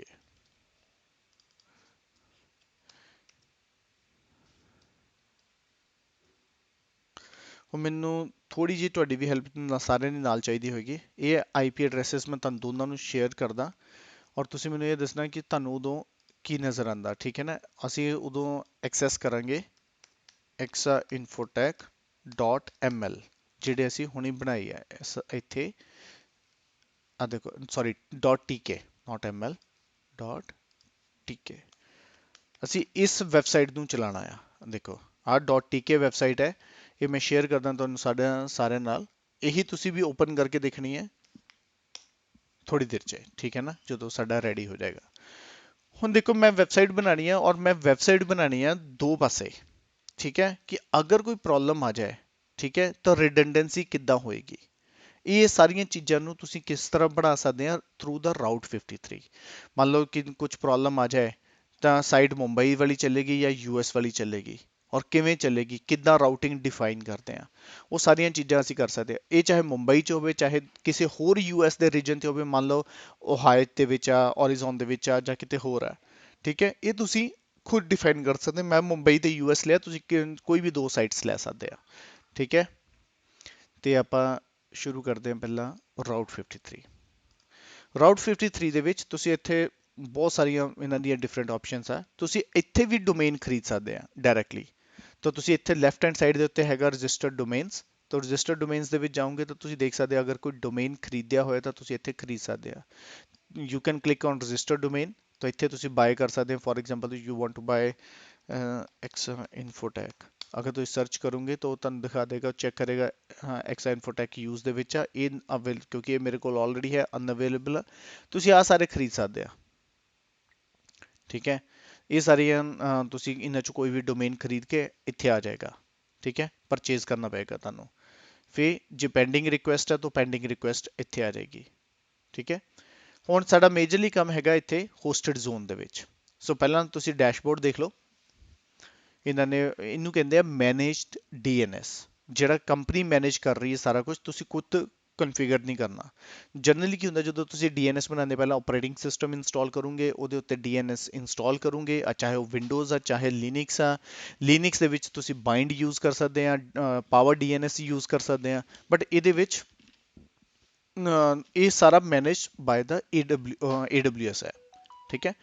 ਬਾਈ ਡਿਫਾਲਟ ਡੈਸ਼ਬੋਰਡ 'ਚ ਤੁਸੀਂ ਦੇਖ ਸਕਦੇ ਡੀਐਨਐਸ ਮੈਨੇਜਮੈਂਟ ਦੇ ਵਿੱਚ ਆਲਰੇਡੀ ਤੁਸੀਂ ਇੱਥੇ ਕ੍ਰੀਏਟ ਕਰ ਸਕਦੇ ਆ, ਟ੍ਰੈਫਿਕ ਮੈਨੇਜਮੈਂਟ ਹੈ, ਅਵੇਲੇਬਿਲਿਟੀ ਮੋਨੀਟਰਿੰਗ ਹੈ, ਡੋਮੇਨ ਰਜਿਸਟ੍ਰੇਸ਼ਨ ਆ।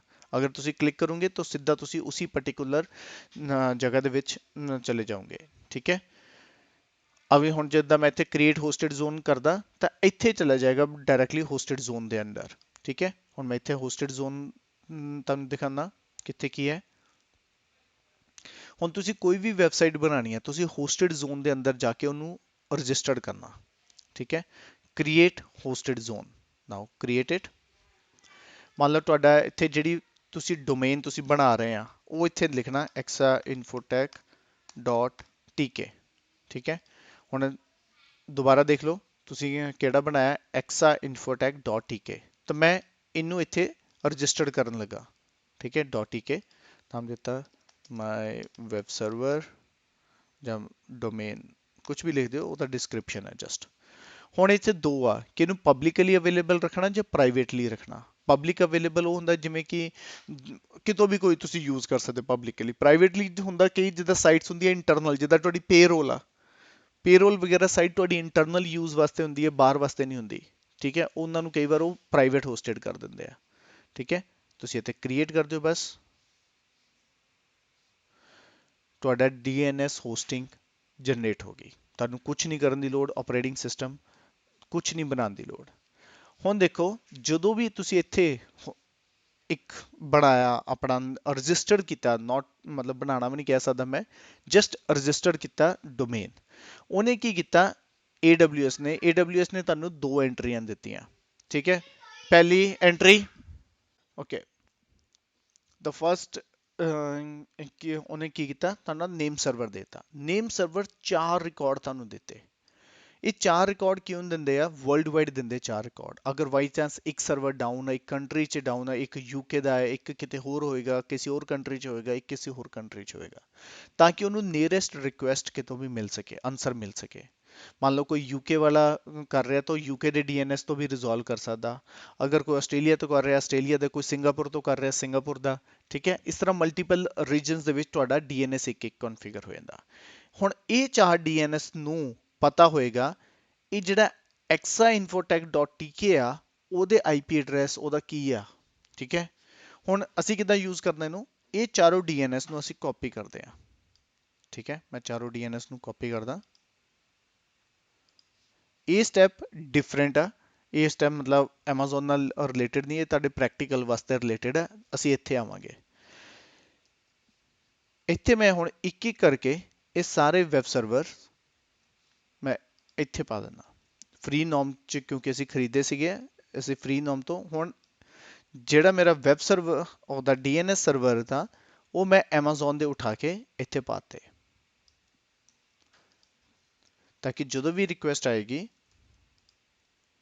ਹੁਣ ਮੈਂ ਤੇ ਚੇਂਜ ਨੇਮ ਸਰਵਰ ਤੇ ਕਲਿੱਕ ਕਰ ਦੇਣਾ। ਹੁਣ ਫ੍ਰੀ ਨੋਮ ਦੇ ਵਿੱਚ ਮੈਂ ਆਪਣੇ DNS ਸਰਵਰਸ ਚੇਂਜ ਕਰ ਦਿੱਤੇ, ਨੇਮ ਸਰਵਰਸ। ਅਗਰ ਦੇਖੋਗੇ ਚਾਰੋਂ DNS ਨੇਮ ਸਰਵਰਸ ਇੱਥੇ ਆ ਗਏ।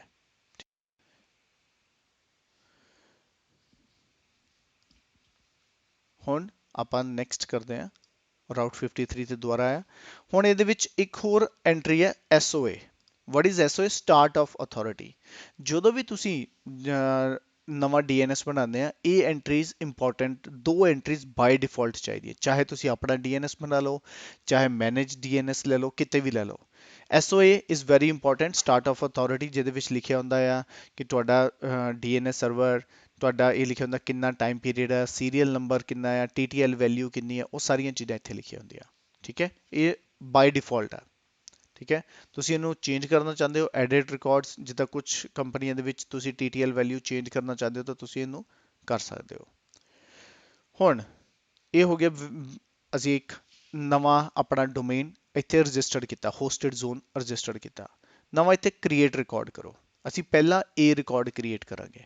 ਠੀਕ ਹੈ, ਤੁਹਾਡੀ ਵੈਬਸਾਈਟ ਦਾ ਨਾਮ ਕੀ ਹੈ? exainfotech.tk। ਤੁਸੀਂ ਉਹਦੇ ਅੱਗੇ ਕੁਝ ਲਿਖਣਾ ਚਾਹੁੰਦੇ ਹੋ, ਬਲੌਗ, www, ਕੁਝ ਵੀ ਉਹ ਇੱਥੇ ਲਿਖ ਸਕਦੇ ਹੋ ਅਗਰ ਲਿਖਣਾ ਚਾਹੁੰਦੇ ਹੋ। ਨਹੀਂ ਤਾਂ ਇੱਥੇ IP ਐਡਰੈਸ ਉਹਦਾ ਵੈਲਿਊ ਦਿਓ। ਇੱਥੇ ਰਿਕਾਰਡ ਟਾਈਪ ਦੇਖੋ, ਆਹ ਸਾਰੇ ਰਿਕਾਰਡ ਟਾਈਪ ਆ। A record, AA, CNAME, MX mail server ਵਾਸਤੇ ਯੂਜ਼ ਹੁੰਦਾ, TXT ਤੁਹਾਡਾ ਈਮੇਲ ਸੈਂਡਰਸ ਵਾਸਤੇ ਯੂਜ਼ ਹੁੰਦਾ, ਟੈਕਸਟ ਐਡਰੈਸ, PTR ਤੁਹਾਡਾ ਆਪੋਜ਼ਿਟ ਵੇ ਹੁੰਦਾ, ਜਿੱਦਾਂ name to IP, IP to name, ਇਹਦੇ ਵਾਸਤੇ PTR ਰਿਕਾਰਡ। SRV ਤੁਹਾਡੀ ਸਰਵਿਸ ਰਿਕੁਐਸਟ ਹੁੰਦੀ ਹੈ। ਠੀਕ ਹੈ, ਤੇ ਹੋਰ ਬਾਕੀ ਰਿਕਾਰਡਸ ਹੁੰਦੇ ਆ। ਅਸੀਂ ਇੱਥੇ ਯੂਜ਼ ਕਰਾਂਗੇ A ਰਿਕਾਰਡ। ਇਹ ਰਿਕਾਰਡ ਦੇ ਵਿੱਚ ਮੈਂ ਆਪਣੇ ਪਹਿਲੇ ਵੈਬ ਸਰਵਰ ਦਾ ਨਾਮ ਪਾਣਾ, ਜਿਹੜਾ ਸਾਡਾ US ਵਾਲਾ ਸੀਗਾ, US। ਮੈਂ ਸਿਰਫ ਇਹਦਾ IP ਐਡਰੈਸ ਪਿਕ ਕਰਦਾ, ਮੈਥੋਂ ਪਿਕ ਕਰਦਾ। ਆ ਮੈਂ IP ਐਡਰੈਸ ਨਾਰਥ ਵਰਜੀਨੀਆ ਦਾ ਪਿਕ ਕੀਤਾ, ਔਰ ਇਹਦੇ ਵਿੱਚ ਉਹ IP ਐਡਰੈਸ ਦੇਤਾ। ਠੀਕ ਹੈ, ਔਰ ਰਿਕਾਰਡ ਕ੍ਰੀਏਟ ਕਰਤਾ। ਇੱਥੇ ਪਾਲਿਸੀਜ਼ ਬਹੁਤ ਸਾਰੀਆਂ, ਅਸੀਂ ਇਸ ਪਾਲਿਸੀਜ਼ ਬਾਰੇ, ਸਾਰੀਆਂ ਪਾਲਿਸੀਜ਼ ਬਾਰੇ ਗੱਲ ਕਰਾਂਗੇ। ਹਜੇ ਅਸੀਂ ਸਿੰਪਲ ਰਾਊਟਿੰਗ ਦੇ ਉੱਤੇ ਕਲਿੱਕ ਕੀਤਾ, ਸਿੰਪਲ ਰਾਊਟਿੰਗ ਐਂਡ ਕ੍ਰੀਏਟ। ਹੁਣ ਕੀ ਹੋਇਆ, ਇਹ ਜਿਹੜਾ ਮੇਰਾ ਰਿਕਾਰਡ A ਰਿਕਾਰਡ ਬਣ ਗਿਆ। ਠੀਕ ਹੈ, ਹੁਣ ਸਾਰੇ ਇਹਨਾਂ DNS ਨੂੰ ਇਹ ਇਨਫੋਰਮੇਸ਼ਨ ਚਲੀ ਗਈ, ਓਕੇ, ਕਿ ਆਹ ਮੇਰੀ ਵੈਬਸਾਈਟ ਦਾ A ਰਿਕਾਰਡ ਆ। ਹੁਣ ਸਾਰੇ ਜਣੇ ਇੱਕ ਵਾਰੀ ਇਹਨੂੰ ਟਰਾਈ ਕਰੋਗੇ, exainfotech.tk ਨੂੰ। Is it working? See here, it started working. ਮਤਲਬ ਇਹਨਾਂ ਜਿਹੜੀ ਰੈਪਲੀਕੇਸ਼ਨ ਆਫ DNS ਸਰਵਰਸ ਆ ਇੰਨੀ ਫਾਸਟ ਹੈ। ਬਾਕੀ ਵੀ ਟਰਾਈ ਕਰੂੰਗੇ ਆਪਣੇ ਲੈਪਟਾਪ ਦੇ ਉੱਤੇ, exainfotech.tk। ਮੈਂ ਤੁਹਾਨੂੰ ਆਲਰੇਡੀ ਚੈਟ ਦੇ ਉੱਤੇ ਭੇਜਿਆ ਹੈ। Is it working for you? It is working for me. Okay. Others?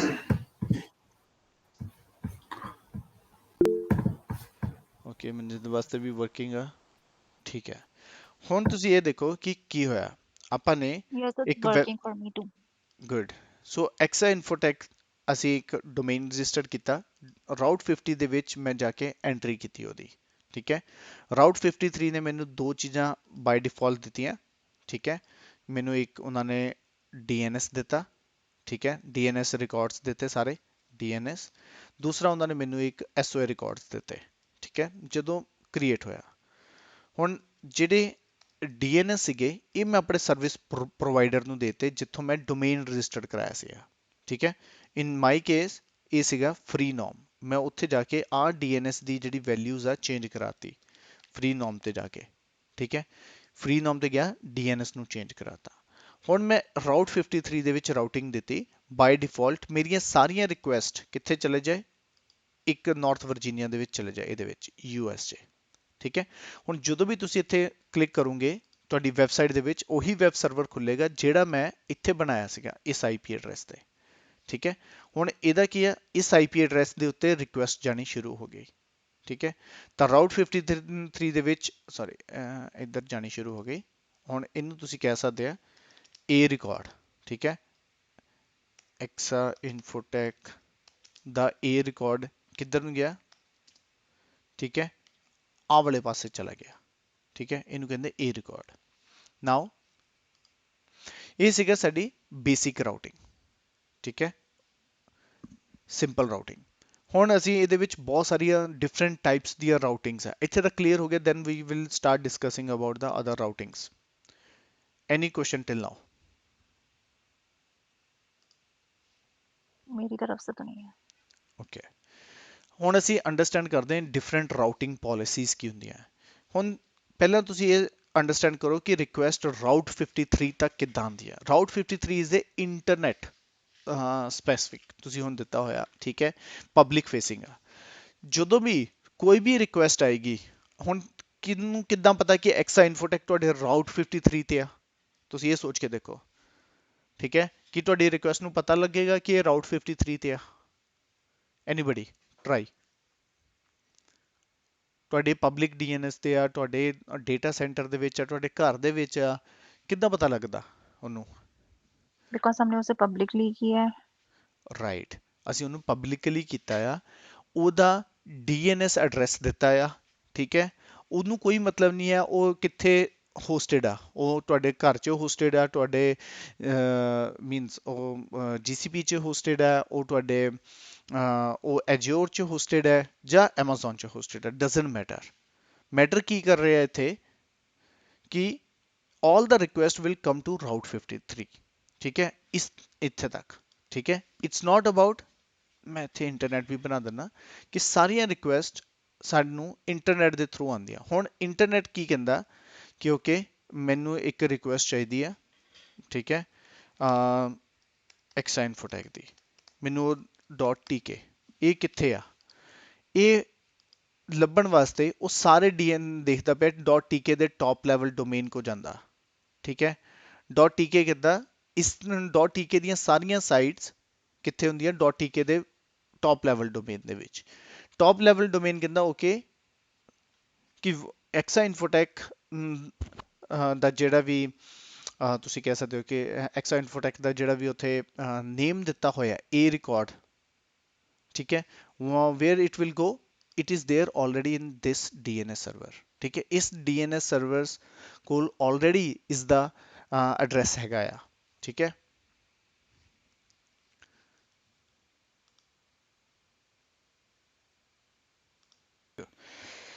Okay, ਤਾਂ ਹੁਣ ਸਾਡੀਆਂ we will talk about the routing policies. कौन सी पॉलिसीज अवेलेबल हैं हम AWS में? So let's start with the first policy.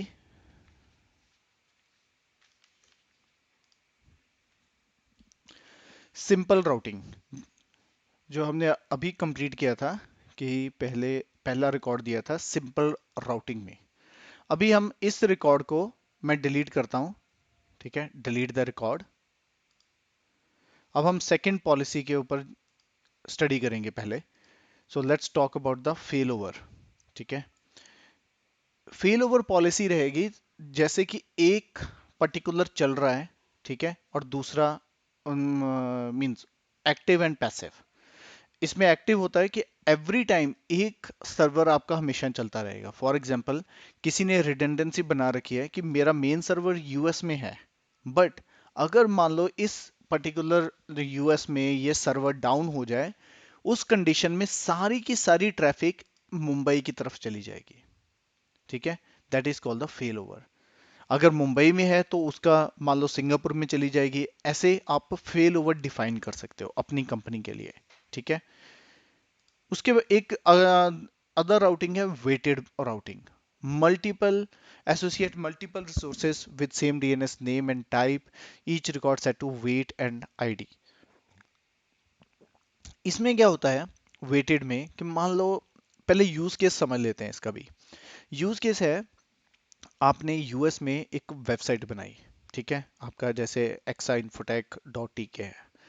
अभी मैं क्या करता हूँ कि इसमें वेटेज कहाँ पे हम लोग जनरली यूज करते हैं, वेटेज का one of the use case है, मैंने यूएस में एक और जगह पे फॉर एग्जांपल ओहायो में एक बनाया, ठीक है, जस्ट थिंक अबाउट।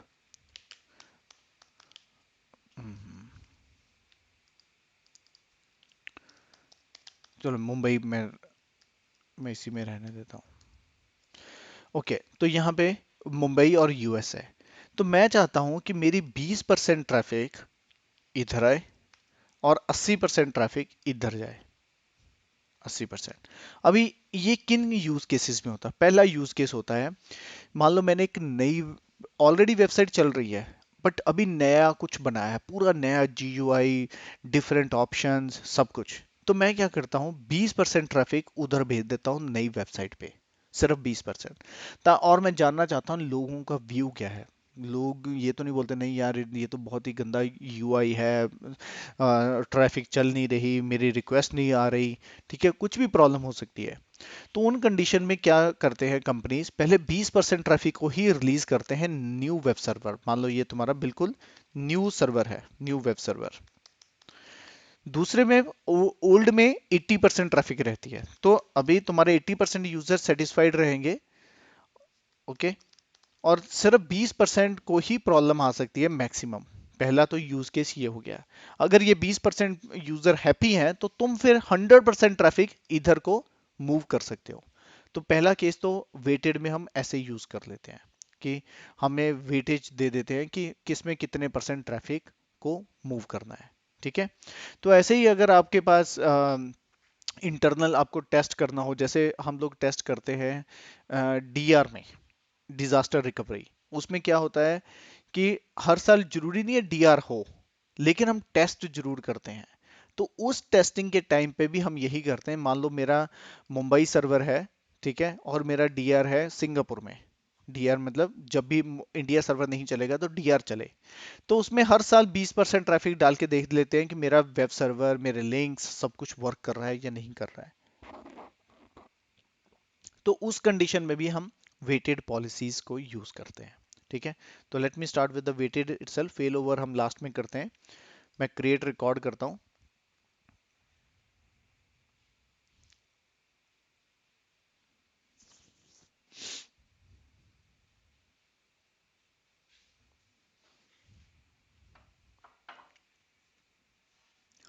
ओके, तो यहां पे हमें पॉलिसी इस टाइम यूज करनी है, वेटेड पॉलिसी।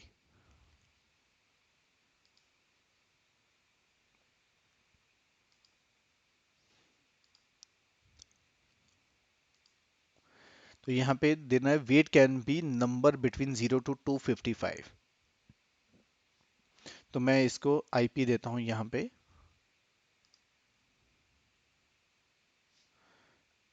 नॉर्थ वर्जीनिया, ये आईपी एड्रेस दिया। यहाँ पे वेटेज दिया मैंने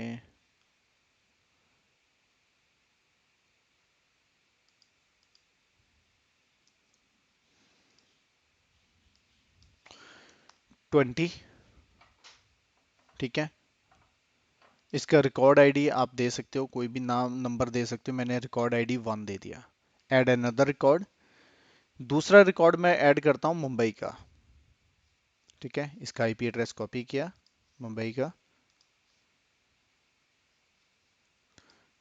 यहाँ पे दिया, इसको भी दिया वेटेड, और यहाँ पे मैंने दिया 80%, 80 दे दिया। इसका रिकॉर्ड आईडी हो गया 2। Create records.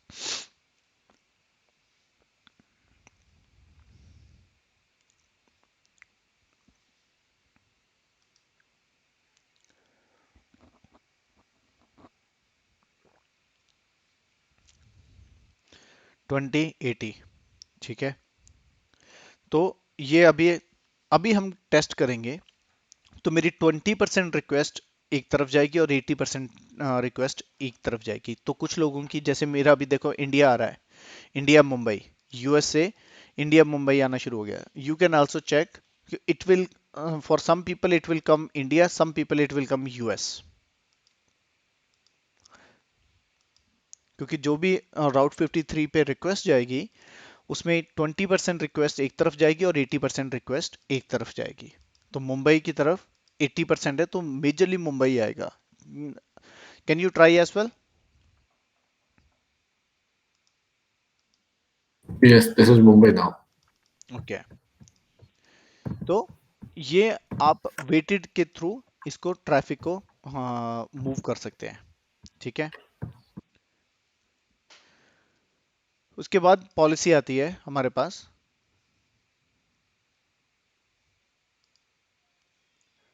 Latency based. अभी लिटेंसी बेस्ड पॉलिसी का क्या रीजन है? For example you are in Singapore, और कोई ऑस्ट्रेलिया में है, कोई अफ्रीका में है, कोई किसी और कंट्री में है। तो होता क्या है, वहां से वो चेक करता है लिटेंसी किस तरफ कम है। मान लो रिक्वेस्ट आ रही है सिंगापुर से, वो ये देखेगा कि मुझे नॉर्थ वर्जीनिया को उसको भेजना है या उसको मुंबई को भेजना है, बेस्ड ऑन द लेटेंसी। कि अगर लेटेंसी इस तरफ ट्रैफिक मुंबई में ज्यादा, यूएस को भेज देगा, अगर यूएस में ज्यादा है तो वो इस तरफ भेज देगा, ठीक है। तो दैट विल चेक। तो लेट्स सी, मैं इन दोनों रिकॉर्ड्स को डिलीट करता हूं।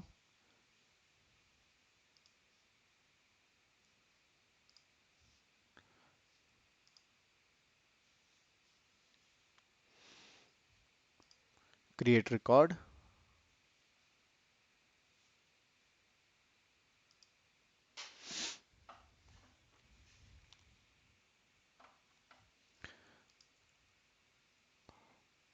लेटेंसी। तो यहाँ पे मैं नेम देता हूँ पहले का 3 डॉट, ये मेरा मुंबई का है। यहाँ पे रीजन में सिलेक्ट करता हूँ मुंबई, आईडी नंबर 1, 3 डॉट, ये मेरा मुंबई है, just to cross verify. Yes, it is Mumbai only. Okay, तो record ID 1 and another record.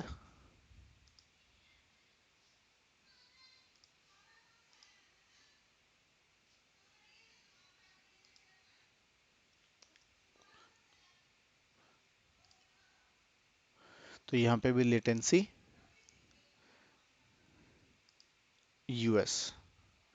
अभी यहाँ पे चेक करोगे जब, तो जैसे Monisha, Manjinder, you are in US, तो तुम लोगों को यूएस सर्वर पे आएगा, क्योंकि latency will be less there. For India latency will be less in India. तो सभी को, जैसे मुझे और बाकी लोग इन जो इंडिया में है, उनको इंडिया आएगा, और यूएस वालों को यूएस आएगा, based on the latency. Let's see. Yeah, I just check it's US now. एक मिनट रुको अभी। नहीं, वो अभी नहीं है, अभी रिकॉर्ड क्रिएट नहीं हुआ।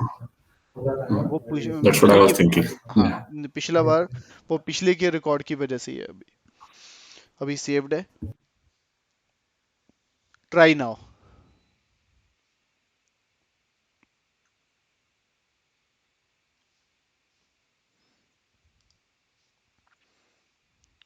For me, it's Mumbai, India.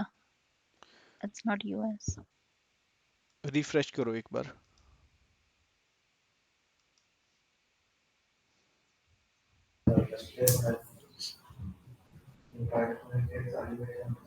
Yeah, after refresh also still Mumbai, India. Okay, एक काम करो, मोबाइल पे लॉगिन करो विदाउट वाईफाई, मोबाइल डेटा से, एंड देन जस्ट उसको एक बार दो। होता क्या है कई बार कि आपके लैपटॉप में वो कुकीज में स्टोर रहता है, ठीक है। वाईफाई को हटा दो।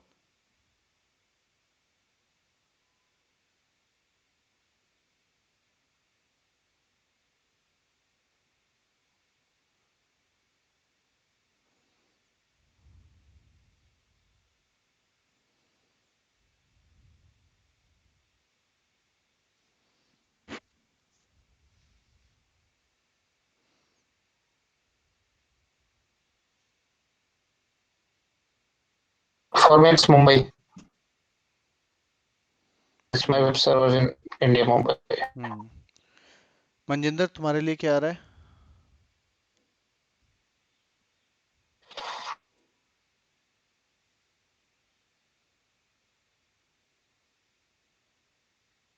मेरे फोन से तो ओपन ही नहीं हो रहा सर्वर। क्या आ रहा है? ब्राउजर ही क्लोज हो जाता है, कुछ आ ही नहीं रहा।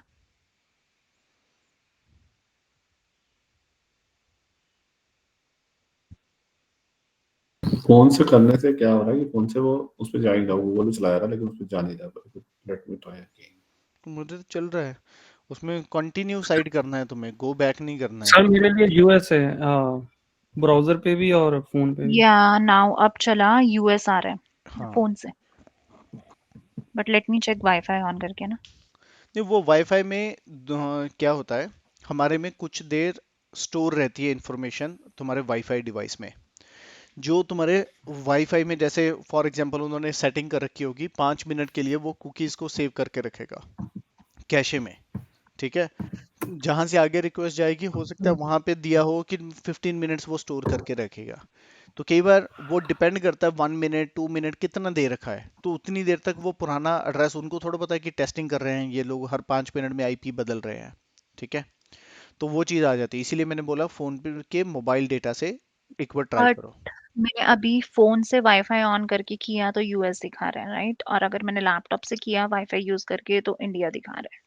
क्यों? वाई लैपटॉप में इसलिए क्योंकि तुम्हारे ब्राउजर में वो कैशिंग स्टोर रहती है, तो या तो ब्राउजर की कैशिंग डिलीट करो, या फिर ब्राउजर चेंज करो एक बार ओके। क्रोम आप से। भी चेक करो तो अभी अभी आ जाना चाहिए। जैसे अगर आप वाईफाई पे दोबारा आए तो आपका आ जाना चाहिए। हाँ। अब लैपटॉप पे चेक करो तभी आ जाएगा दोबारा आपको। Still it's Mumbai.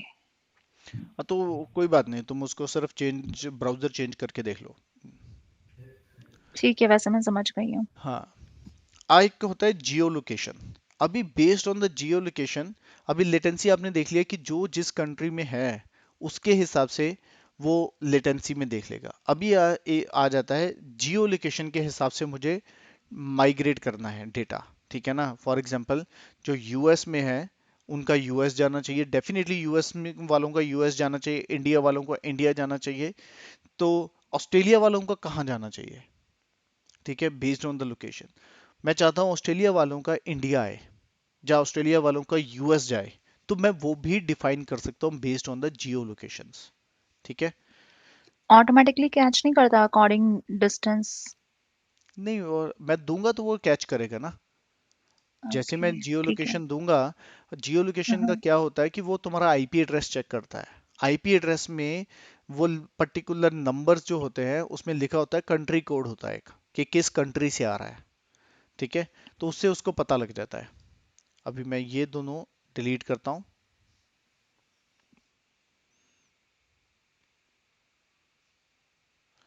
Delete the records.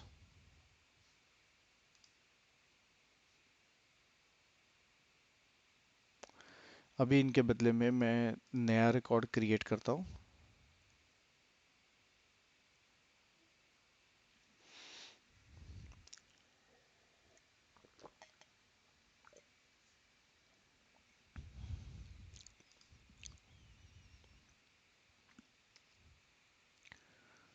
Okay. तो मैं इस पर मैं क्या करता हूँ, उल्टा कर देता हूँ। ठीक है। कि मुंबई वालों को इंडिया आना चाहिए और इंडिया वालों को यूएस आना चाहिए, क्योंकि अभी लेटेंसी में भी सेम हुआ, यूएस का यूएस चला गया, इंडिया का India. This is bad policy. Just to ensure you कि जियो लोकेशन वर्क कैसे करता है, तो मैं यहाँ पे रॉन्ग कर देता हूँ। ये मेरा आईपी एड्रेस है यूएस का, तो मैं इसको यूएस से इंडिया यहाँ भेज देता हूँ, कि अगर इंडिया वाला कोई करेगा रिक्वेस्ट, तो उसका एड्रेस वहां जाना चाहिए, यूएस में जाना चाहिए। लेट्स ट्राई, ताकि आप देख सकते हो कि how it will work.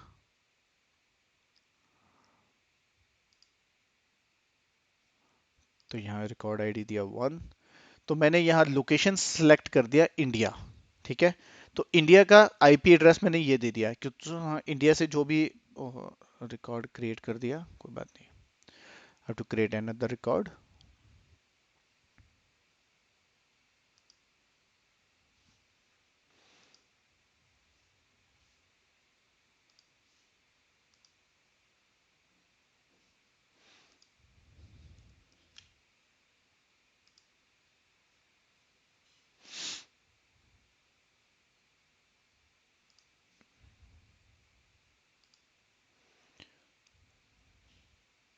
Jio location यहाँ पे डाल देता हूँ यूनाइटेड स्टेट्स 2 क्रिएट रिकॉर्ड। अभी मैंने क्या किया कि मैंने जानबूझ के रिवर्स कर दिया। It is not a good idea just to showcase you. ठीक है, अभी मैं अगर ट्राई करूं तो मेरा यहाँ पे मुंबई है, ये यूएस में जाना चाहिए रिक्वेस्ट।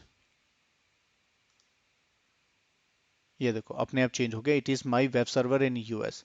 अभी तो आप लोग भी ट्राई करोगे तो यूएस वालों को इंडिया आएगा, इंडिया वालों को यूएस आएगा, क्योंकि हमने जियो लोकेशन में ऐसे दिया है। ठीक है, ट्राई करके देखो एक बार। But this is not the good idea for production. Production में आपको बेस्ड ऑन द लोकेशन वहां का नियरेस्ट सर्वर देना है। ठीक है, just to showcase how it works. Manisha, Manjinder, Ravinder, Devinder, please check करना एक बार। My is coming India. Okay, so For me, it's coming US. Sorry. Wait, hold on. It's coming US, not India. हाँ, तो तुम उसका चेंज करो अपने मोबाइल पे, ट्राई करो विदाउट इसको वाईफाई। Mm, तो वो Okay. ब्राउजर की सेटिंग्स है। US now. हाँ, ओके। तो अभी आप जियो location you understood.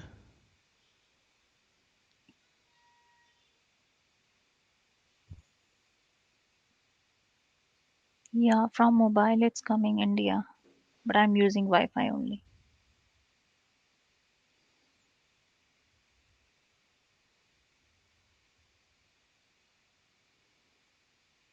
Because different browser, because it's in browser cache, that's why.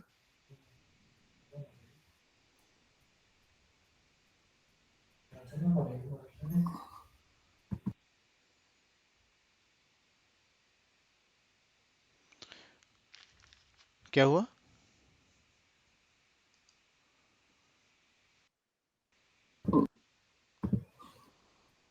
Is coming US for you Devinder. Yeah, I checked it because it is taking 1 or 2 seconds. I will 60 seconds. It's changing. Even in the same browser, in the same laptop, it is changing. Okay, So even if you will check at the same time in different browser, it means it is working. तो उसमें सही काम करता है बिल्कुल वो। ऐसा okay. मैं जनरली क्या करता मेरे पास मैं सफारी को भी यूज कर लेता हूँ बीच में, और फिर हाँ होता है कि इमीडिएट दिखाने के लिए मोबाइल डेटा का यूज कर लो। हाँ, ओके, इन दोनों में काम कर रहा है वो। आप दूसरी ब्राउजर, जिस ब्राउजर में पहले खोला था ना, उसी ब्राउजर में मुंबई दिख रहा था। 60 सेकंड्स और 2 मिनट के बाद एग्जैक्ट आप दोबारा ट्राई करोगे उसी ब्राउजर पे, सही हो जाएगा वो। सही हो जाएगा। ओके, तो अभी हमारे ये पॉलिसी भी होगी। लास्ट हमारी पॉलिसी होगी फेल ओवर। तो अभी हम फेल ओवर, जियो लोकेशन का एक और भी है, मैं आपको बता देता हूँ। जैसे जब याहू में जब ये जापान में सुनामी आई थी, राइट, तो उन्होंने सारी ट्रैफिक का क्या किया था। ठीक है, based on Jio location. Jio location का एक और एग्जांपल भी देता हूँ। जैसे आप यहाँ पे सर्च करो अपने amazon मैं करता हूँ .com। amazon नहीं, मैं राइट एग्जांपल रहेगी याहू करता हूँ। जनरली क्या होता है, based on your IP address वो उस पर्टिकुलर साइट को भी बदल देते हैं। जैसे मैं याहू की बात करता हूँ, अगर मैं yahoo.com को सर्च करूंगा करूंगा यहाँ पे yahoo.com, तो ये ऑटोमेटिकली देख लेगा इंडिया से रिक्वेस्ट है, तो वो in.yahoo.com कर देगा उसको। ठीक है, क्योंकि उसको पता लग जाता है याहू को कि ये रिक्वेस्ट इंडिया से आई है और मुझे yahoo.com पे नहीं लेके जाना, उसको in.yahoo.com पे लेके जाना है, क्योंकि पर्सन इज फ्रॉम इंडिया। ठीक है, अगर सेम वे वो अगर जापान का बंदा करेगा तो जापान yahoo.jp खुलेगा। अगर कोई यूएस का बंदा खोलेगा तो उसके लिए us.yahoo.com खुलेगा। देखो मेरा चेंज हो गया in.search.yahoo.com। ठीक है,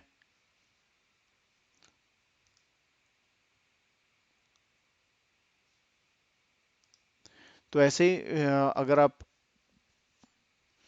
याहू का देखते हो,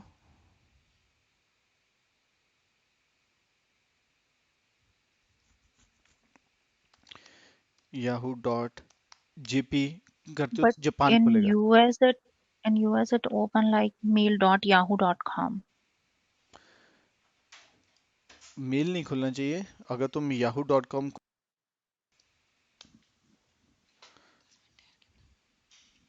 Even yahoo.com, it's only yahoo.com. Okay, तो अभी इन्होंने चेंज कर दिया, in.search.yahoo.com खुल रहा है हर जगह, लेकिन पहले वो एक वेब पेज खुलता था। आई थिंक इन्होंने बंद कर दिया है from 6/2020। Yahoo India will no longer be publishing content sir your Yahoo mail. तो सेम हो सकता है यूएस में भी उन्होंने यही किया हो, ठीक है ना। उन्होंने अभी बहुत सारे बिजनेसेस बंद कर दिए। This just one of the example, ठीक है ना।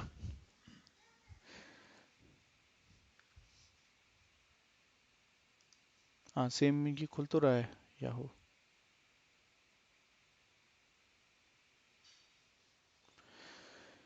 ओके, तो जस्ट मैं दिखाना चाहता था कि जियो लोकेशन से वो कैसे फाइंड कर लेते हैं, ठीक है।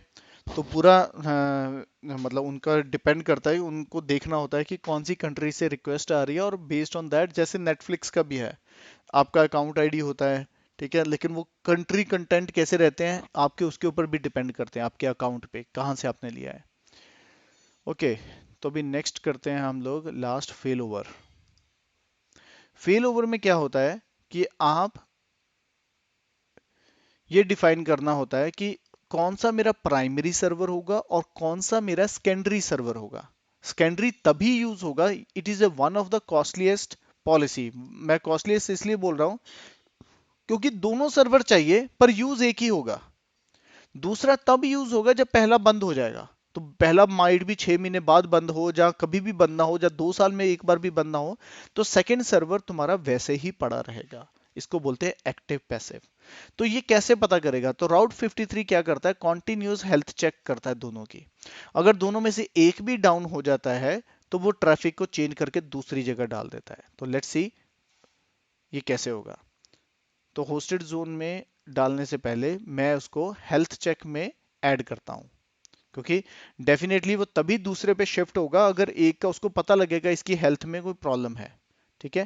तो click on the health check on the left hand side.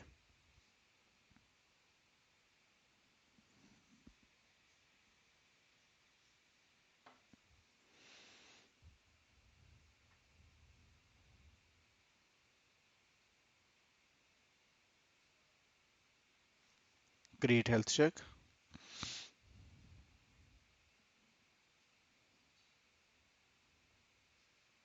यहाँ पे नाम दे देता हूँ प्राइमरी सर्वर,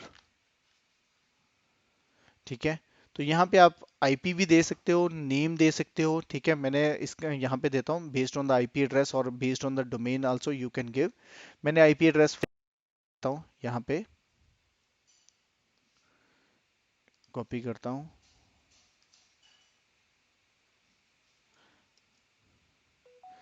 ये आईपी एड्रेस दिया, नाम दिया exainfotech डॉट टीके,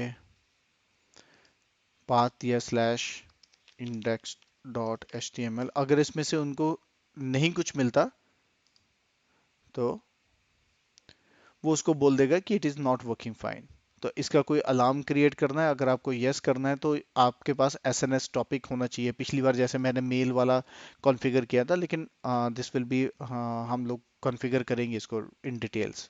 अगर है अभी आपके पास नहीं होगा तो इसको नो कर दीजिए, नो प्रॉब्लम। जस्ट लेकिन अगर नोटिफिकेशन चाहिए तो आप इसको यस कर सकते हो।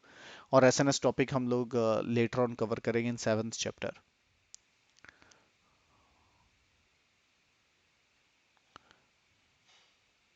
ओके, तो ये प्राइमरी हो गया।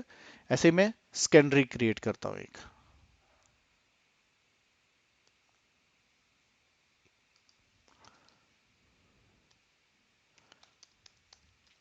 सेकेंडरी सर्वर, तो इसका आईपी एड्रेस होगा मुंबई का, कॉपी किया,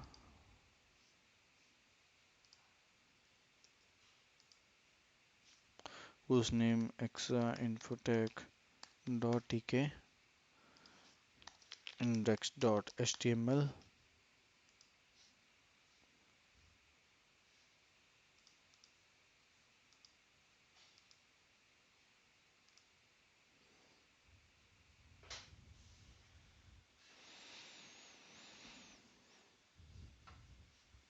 ये देखिए अभी एक हेल्थ ही हो गया, उसने टेस्ट कर लिया, ये मेरा सर्वर चल रहा है। तो हेल्थ इज, अगर मैं प्राइमरी सर्वर पे क्लिक करता हूँ, हेल्थ में पहले आप देखो यहाँ पे नीचे देखोगे तो हेल्थ चेकर है। तो हेल्थ चेकर में वो क्या करता है, ऐसा नहीं है कि वो एक बार में चेक करेगा, वो मल्टीपल कंट्रीज से उसको रिक्वेस्ट भेज रहा है, टोक्यो से, सिंगापुर से, आयरलैंड से, साओ पॉलियो, नॉर्थ वर्जीनिया, ओरिजोन, इन सभी से भेज रहा है, और टेस्ट करता है कि ये वेबसाइट रन है सभी से, सभी कंट्री से, यस, फिर उसको हेल्थ ही बोलता है। ठीक है। इसके लिए कोई टाइमर लगाना होता है या अपने आप ऑटोमेटिकली हेल्थ चेक होता रहता है इसका? अपने आप होता रहता है, every 30 seconds it will check, यहाँ पे तुम देख सकते हो, एवरी 30 सेकेंड्स। ठीक है। तो अभी यहाँ पे अभी सेकंड रिफ्रेश करता हूँ तो सेकंड भी हेल्थी हो जाएगा। देखो दोनों हेल्थी हो गए अभी, प्राइमरी और सेकेंडरी। अभी मैं नया राउटिंग पॉलिसी क्रिएट करता हूँ, होस्टेड जोन।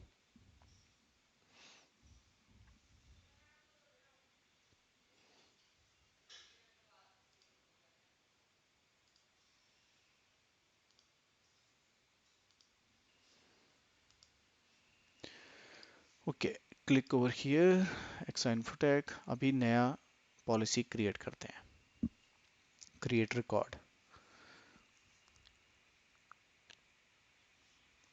तो इस बार आप यहाँ पे हम लोग सिलेक्ट करेंगे फेल ओवर।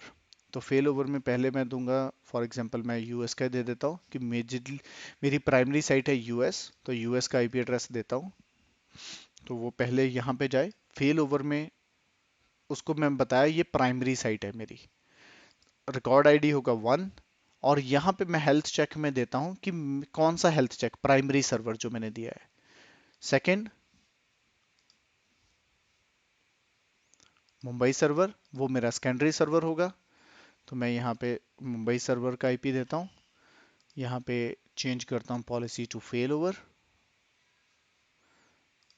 और यहाँ पे देता हूँ सेकेंडरी। यहाँ पे हेल्थ चेक में भी सेकेंडरी सर्वर, और यहाँ पे रिकॉर्ड आईडी 2 दे देता हूँ। तो अभी मेरा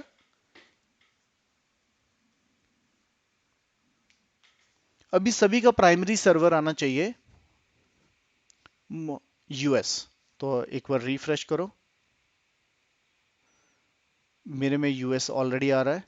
एक बार बाकी सभी ट्राई करो, सभी का यूएस आना चाहिए, किसी का इंडिया नहीं आना चाहिए। Just try by yourself.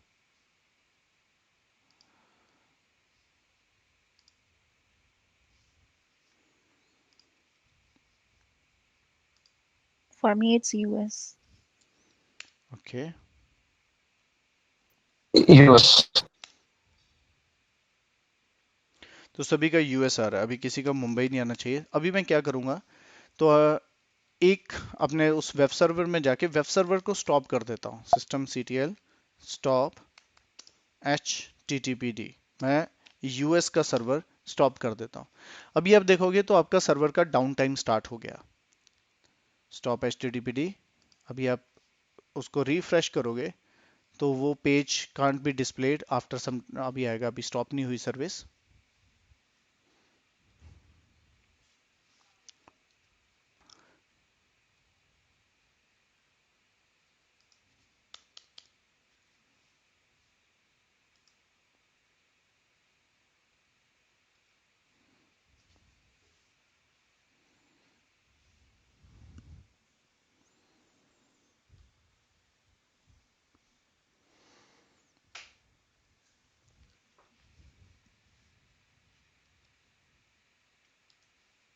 ये देखो चलना बंद हो गया अभी, मेरे ख्याल में तुम सभी के लिए भी बंद हो गया होगा।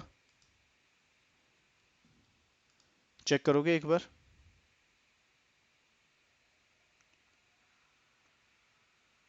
मेरा वाला तो स्टिल वर्किंग।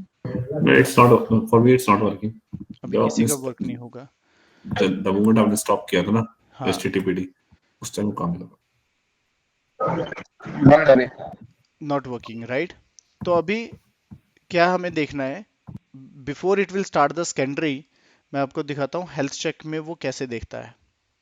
ठीक है, ताकि आप कल को कभी पॉलिसी आपको डिफाइन करनी पड़े तो आप कैसे चेक कर सकते हो। अभी हेल्थ चेक में जाओ,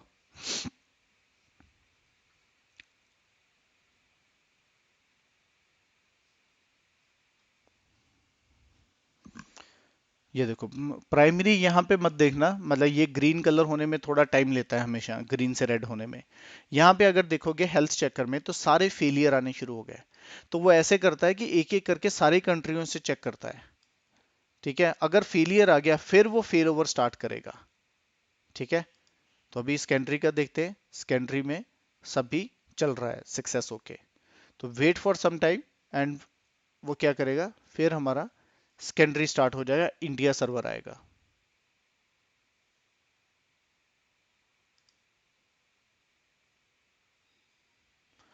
तो मैं इसको बेस्ट वे से करता हूँ कर्ल कमांड से। तो जनरली मैं कमांड लाइन से कर देता हूँ कर्ल,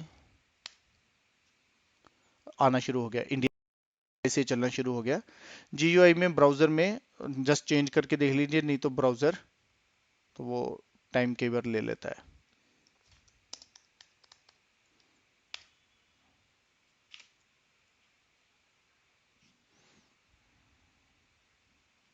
चलना शुरू हुआ किसी का? अभी नहीं।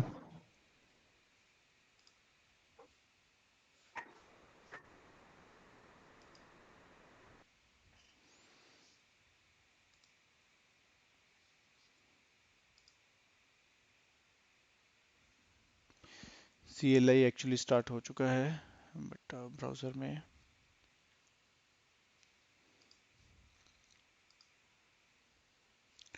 ओके, मैं सफारी में ट्राई करता हूँ।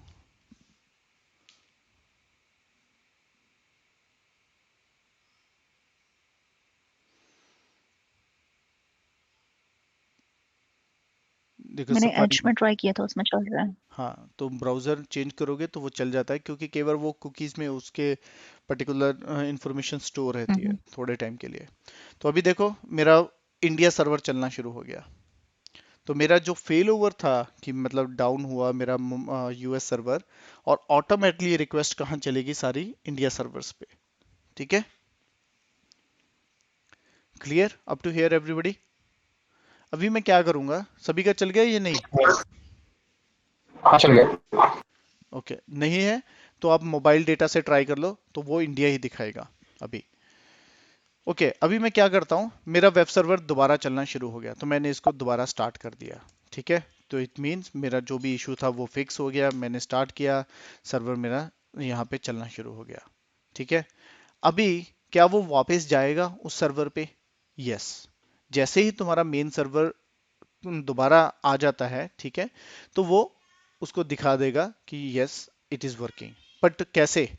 अभी हम प्राइमरी सर्वर पे फिर से जाते हैं यहाँ पे। तो प्राइमरी सर्वर में जाके मैं फिर से हेल्थ चेक चेक करूंगा अभी। ठीक है, वो ऐसा नहीं है कि इमीडिएटली सारे सर्वर्स इमीडिएटली हो जो वो बोल देगा। यहाँ पे देखो अनहेल्थी दिखा दिया, देखो फेलियर कनेक्शन आ रहा है, फेलियर कनेक्शन। मैं इसको रिफ्रेश करता हूँ यहाँ पे। तो देखिए पहले कोई कंट्री इसको, जब ये स्टार्ट हो जाएगा तो उसके बाद वो थोड़ा टाइम लेगा, और सारी कंट्रियां उसको चेक करना दोबारा शुरू कर देंगी। अभी फेलियर है सारी सारी जगह, देखो। Let's see how much time it will take.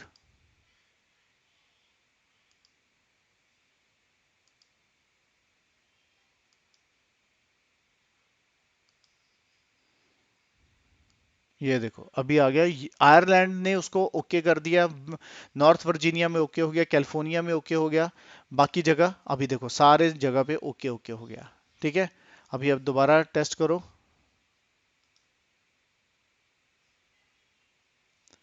वो देखो फिर से यूएस पे चला गया।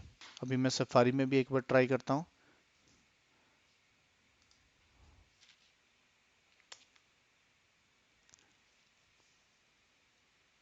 सफारी में अभी इंडिया ही दिखा रहा है। ठीक है, वो थोड़ी देर उसमें स्टोर भी रहेगा, नो प्रॉब्लम। मैं रिफ्रेश करो, बाकी भी सभी चेक करो, अभी दोबारा वो यूएस में आना शुरू कर देगा। नहीं है तो मोबाइल डे, हाँ वाईफाई हटाओ अपने मोबाइल पे, और मोबाइल पे ये डालो exainfotech.ek।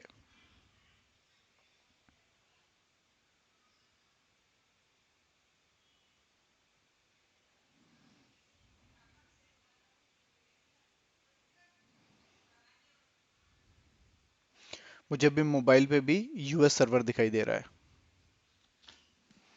एनीबडी? क्योंकि जो मेरा राउटिंग थी वो वापस पुराने पे चली गई है अभी, दैट इज अगेन हेल्थी मेरा प्राइमरी सर्वर। तो ये ऑटोमेटिकली चेंज हो जाएगा और जैसे ही मेरा प्राइमरी सर्वर फिर से अप होगा तो वो वापस आएगा। इसने एक अलार्म भी भेजा है मुझे, तो I will get a email as well, so let me show you. तो ईमेल कैसा रहेगा?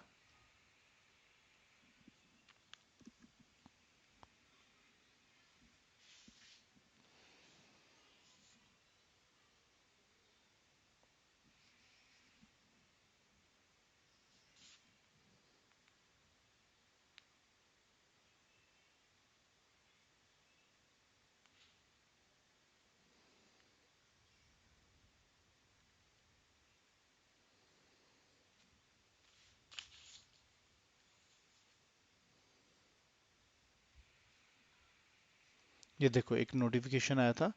इस नोटिफिकेशन में अगर आप क्लिक करोगे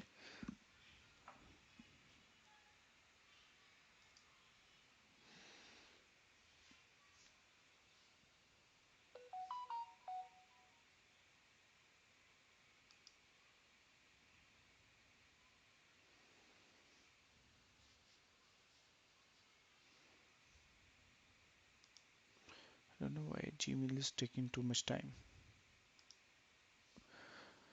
Okay, तो एनी क्वेश्चन? मेरे ख्याल में एनी अंडरस्टैंडिंग? मेरा ये क्वेश्चन है, hmm understanding is clear. Question ये है कि ये है automatic fail over, right? So हाँ। Is there any way to control fail over? Suppose मैं चाहता हूँ कि अभी इसमें टाइम आउट आया, राइट? आउटेज आई, थोड़ी देर के लिए ग्लिच आया, पर मुझे चाहिए कि मुझे अमेरिका यूएस के सर्वर पे कुछ मेंटेनेंस करनी है, कुछ करना है, तो मैं चाहता हूँ कि मैं अपनी रिक्वेस्ट फॉरवर्ड कर दूं अपने सेकेंडरी पे and I can do the maintenance. That is a control failure, right? So whatever उस केस में क्या होगा कि मेरी रिक्वेस्ट ऑटोमेटिकली वहां पे फॉरवर्ड हो जाएंगी, तो मेरा किसी को आउटेज नहीं मिलेगी, पर इतनी देर का टाइम डेफिनेटली, आउट भी नहीं आएगा। बिल्कुल। तो उन कंडीशन देखो, आजकल अगर कोई भी जो ये आउट मतलब हम सर्वर अपग्रेड करते हैं ना, तो उसमें क्या हम्म, होगा? पहले मैं ये दिखा दूं, एक मिनट। तो ये देखो, हम्म, ये ईमेल ऐसे हमारे पास रहेगा, प्राइमरी सर्वर की नॉट स्पेसिफाइड, ठीक है? तुम्हारे पास अलर्ट, एक तरह से अलर्ट जनरेट होके आ जाएगा, ठीक है? Generally in the real production, अभी क्वेश्चन पे आता हूँ, इन रियल प्रोडक्शन कैसे वर्क होता है? एक राउट 53 होता है, ठीक है? ये होता है ग्लोबल लेवल पे, ठीक है? अभी आपने ये तो देख ही लिया कि राउट 53 ऐसा नहीं है, रीजन स्पेसिफिक नहीं है कि ये राउट 50 सिर्फ मुंबई के लिए चलेगा या यूएस के लिए चलेगा या सिंगापुर के लिए चलेगा। इट्स ए ग्लोबल प्रोडक्ट, ठीक है? अभी वहां से तुम रिक्वेस्ट भेजोगे इंटरनली, अगर मान लो तुम्हारा कुछ मेंटेनेंस है उस पर्टिकुलर रीजन में, ठीक है? तो तुम क्या करोगे, राउट 53 में आके उसका जस्ट आईपी एड्रेस चेंज कर दोगे, तो सारी रिक्वेस्ट ऑटोमेटिकली दूसरी जगह मूव होनी शुरू हो जाएंगी, ठीक है ना? दैट इज द मैनुअल वे, ठीक है? तुम्हें पता है आज रात से तुम्हें मेंटेनेंस स्टार्ट करनी है अगले 6 घंटे के लिए, तो तुम उसका आईपी एड्रेस यहाँ पे आके ए रिकॉर्ड चेंज कर दोगे, तो सारी रिक्वेस्ट दूसरी साइड जानी शुरू हो जाएंगी, मुंबई की तरफ, ठीक है? और जैसे ही अप हो जाएगा तुम मैनुअली फिर से यहाँ चेंज कर दोगे। Okay? Okay. Any other question?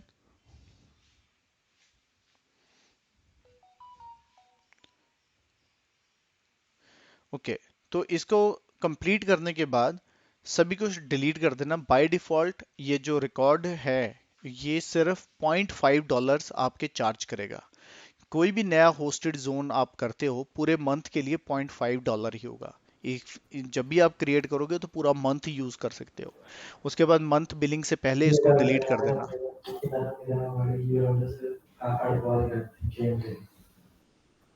Devinder, you are saying something? नहीं, मैं वो सोच रहा था कि राउट 53 जो मेरा वो है, वो दो मतलब ए नेम जो है वो ऑटोमेटिकली दो साइट्स पे जा रहा है, तो मतलब उसमें से मैं किसी एक साइट का आईपी राउट 53 में, मतलब राउट 53 में मतलब डाल दूंगा, तो वो मेरा मेंटेनेंस वैसे हो जाएगी, वही सोच रहा राइट, था।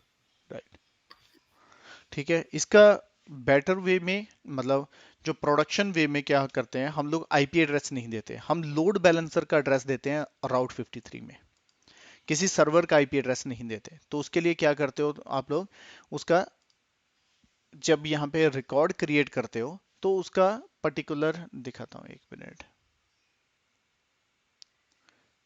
क्रिएट रिकॉर्ड,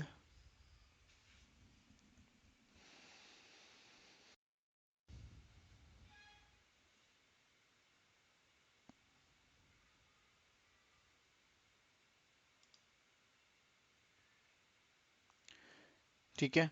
तो आप इसमें यहाँ पे सी नेम देते हो, कैनोनिकल नेम, मतलब रिक्वेस्ट यहाँ पे आएगी तो सीधा सी नेम के ऊपर इसमें आ जाएगी, ठीक है। Otherwise you can use alias as well. Alias में क्या होता है, अभी मैं दिखाता हूँ, यहाँ पे क्लिक करता हूँ, टेकिंग टाइम, ये है अलाइस। तो यहाँ पे आप डायरेक्टली एंड पॉइंट दे सकते हो, ये देखो यहाँ पे उन्होंने दे रखा है ना ऑप्शंस, ये अभी हमारे पास network load balancer, application load balancer, ये सारी चीजें आ जाती है, ठीक है। तो इसको चूज करोगे जैसे बना होगा वो, तो जैसे जो वो, और क्योंकि इसको पता लग जाता है यहाँ पे है, तो उसको क्लिक करोगे वो अपने आप सेलेक्ट कर देगा, तो सारी रिक्वेस्ट तुम्हारे कहाँ जाएगी, उस पर्टिकुलर लोड बैलेंसर पे चली जाएगी, ठीक है। हाँ समझ गया वो, बस मैं लॉजिक समझ रहा था वो तो मैं समझ गया कि वो C name is nothing, it's a web virtual and then it's pointing to A. So we have two load balancer A or A record and then we can use A instead of C. नहीं नहीं नहीं, मैं समझ नहीं, दोबारा बोलो। मैं बात समझ गया हूँ, मैं बस ये समझ रहा था, मतलब जैसे राउट डीएनएस है, राउट 53 है राइट, राउट 53 एक रिकॉर्ड है, वो कैनोनिकल नेम हो सकता है, और बाकी जब मैं एंड ऑफ द डे वो दो जगह दो ए रिकॉर्ड्स को पॉइंट कर रहा है, लोड बैलेंसर में दो ए रिकॉर्ड्स है। राइट, जब मेरे को जब मुझे डाउन टाइम लेना है तब मैं सी नेम के बदले ए नेम को रिप्लेस कर दूंगा, तो मेरा डाउन टाइम वैसा हो जाएगा, मतलब फोर्स उस वैसा, पे हो जाएगा, हाँ, मतलब जो भी देखो, जैसा भी डीएनएस, मैंने डिफाइन करा। हाँ जैसे तुम डिफाइन करोगे राउट 53 और डीएनएस सर्वर वैसे ही बिहेव करेगा, नथिंग वैसे टू भी वरी, समझ गया, राइट। ठीक है। ओके गाइज, तो हम यहीं पे रैप अप करते हैं, और कल हमारा चैप्टर बहुत इंपॉर्टेंट स्टार्ट होगा, तो please go through 2 topics tomorrow before coming. What is subnet, what is IP address, I hope so most of the people is aware of that, but फिर भी वो बेसिक थोड़ा सबनेट के बारे में, व्हाट इज सबनेटिंग, ठीक है, what is the classes, ठीक है, /24/23, उसके बारे में थोड़ा थोड़ा पढ़ लेना, बाकी मैं थोड़ा बताऊंगा कल, और बाकी कल देखते हैं, ठीक है। कल हम स्टार्ट करेंगे वीपीसी अपना। Thanks everyone, take care, will meet tomorrow. Thank you. Goodbye. Thank you everybody.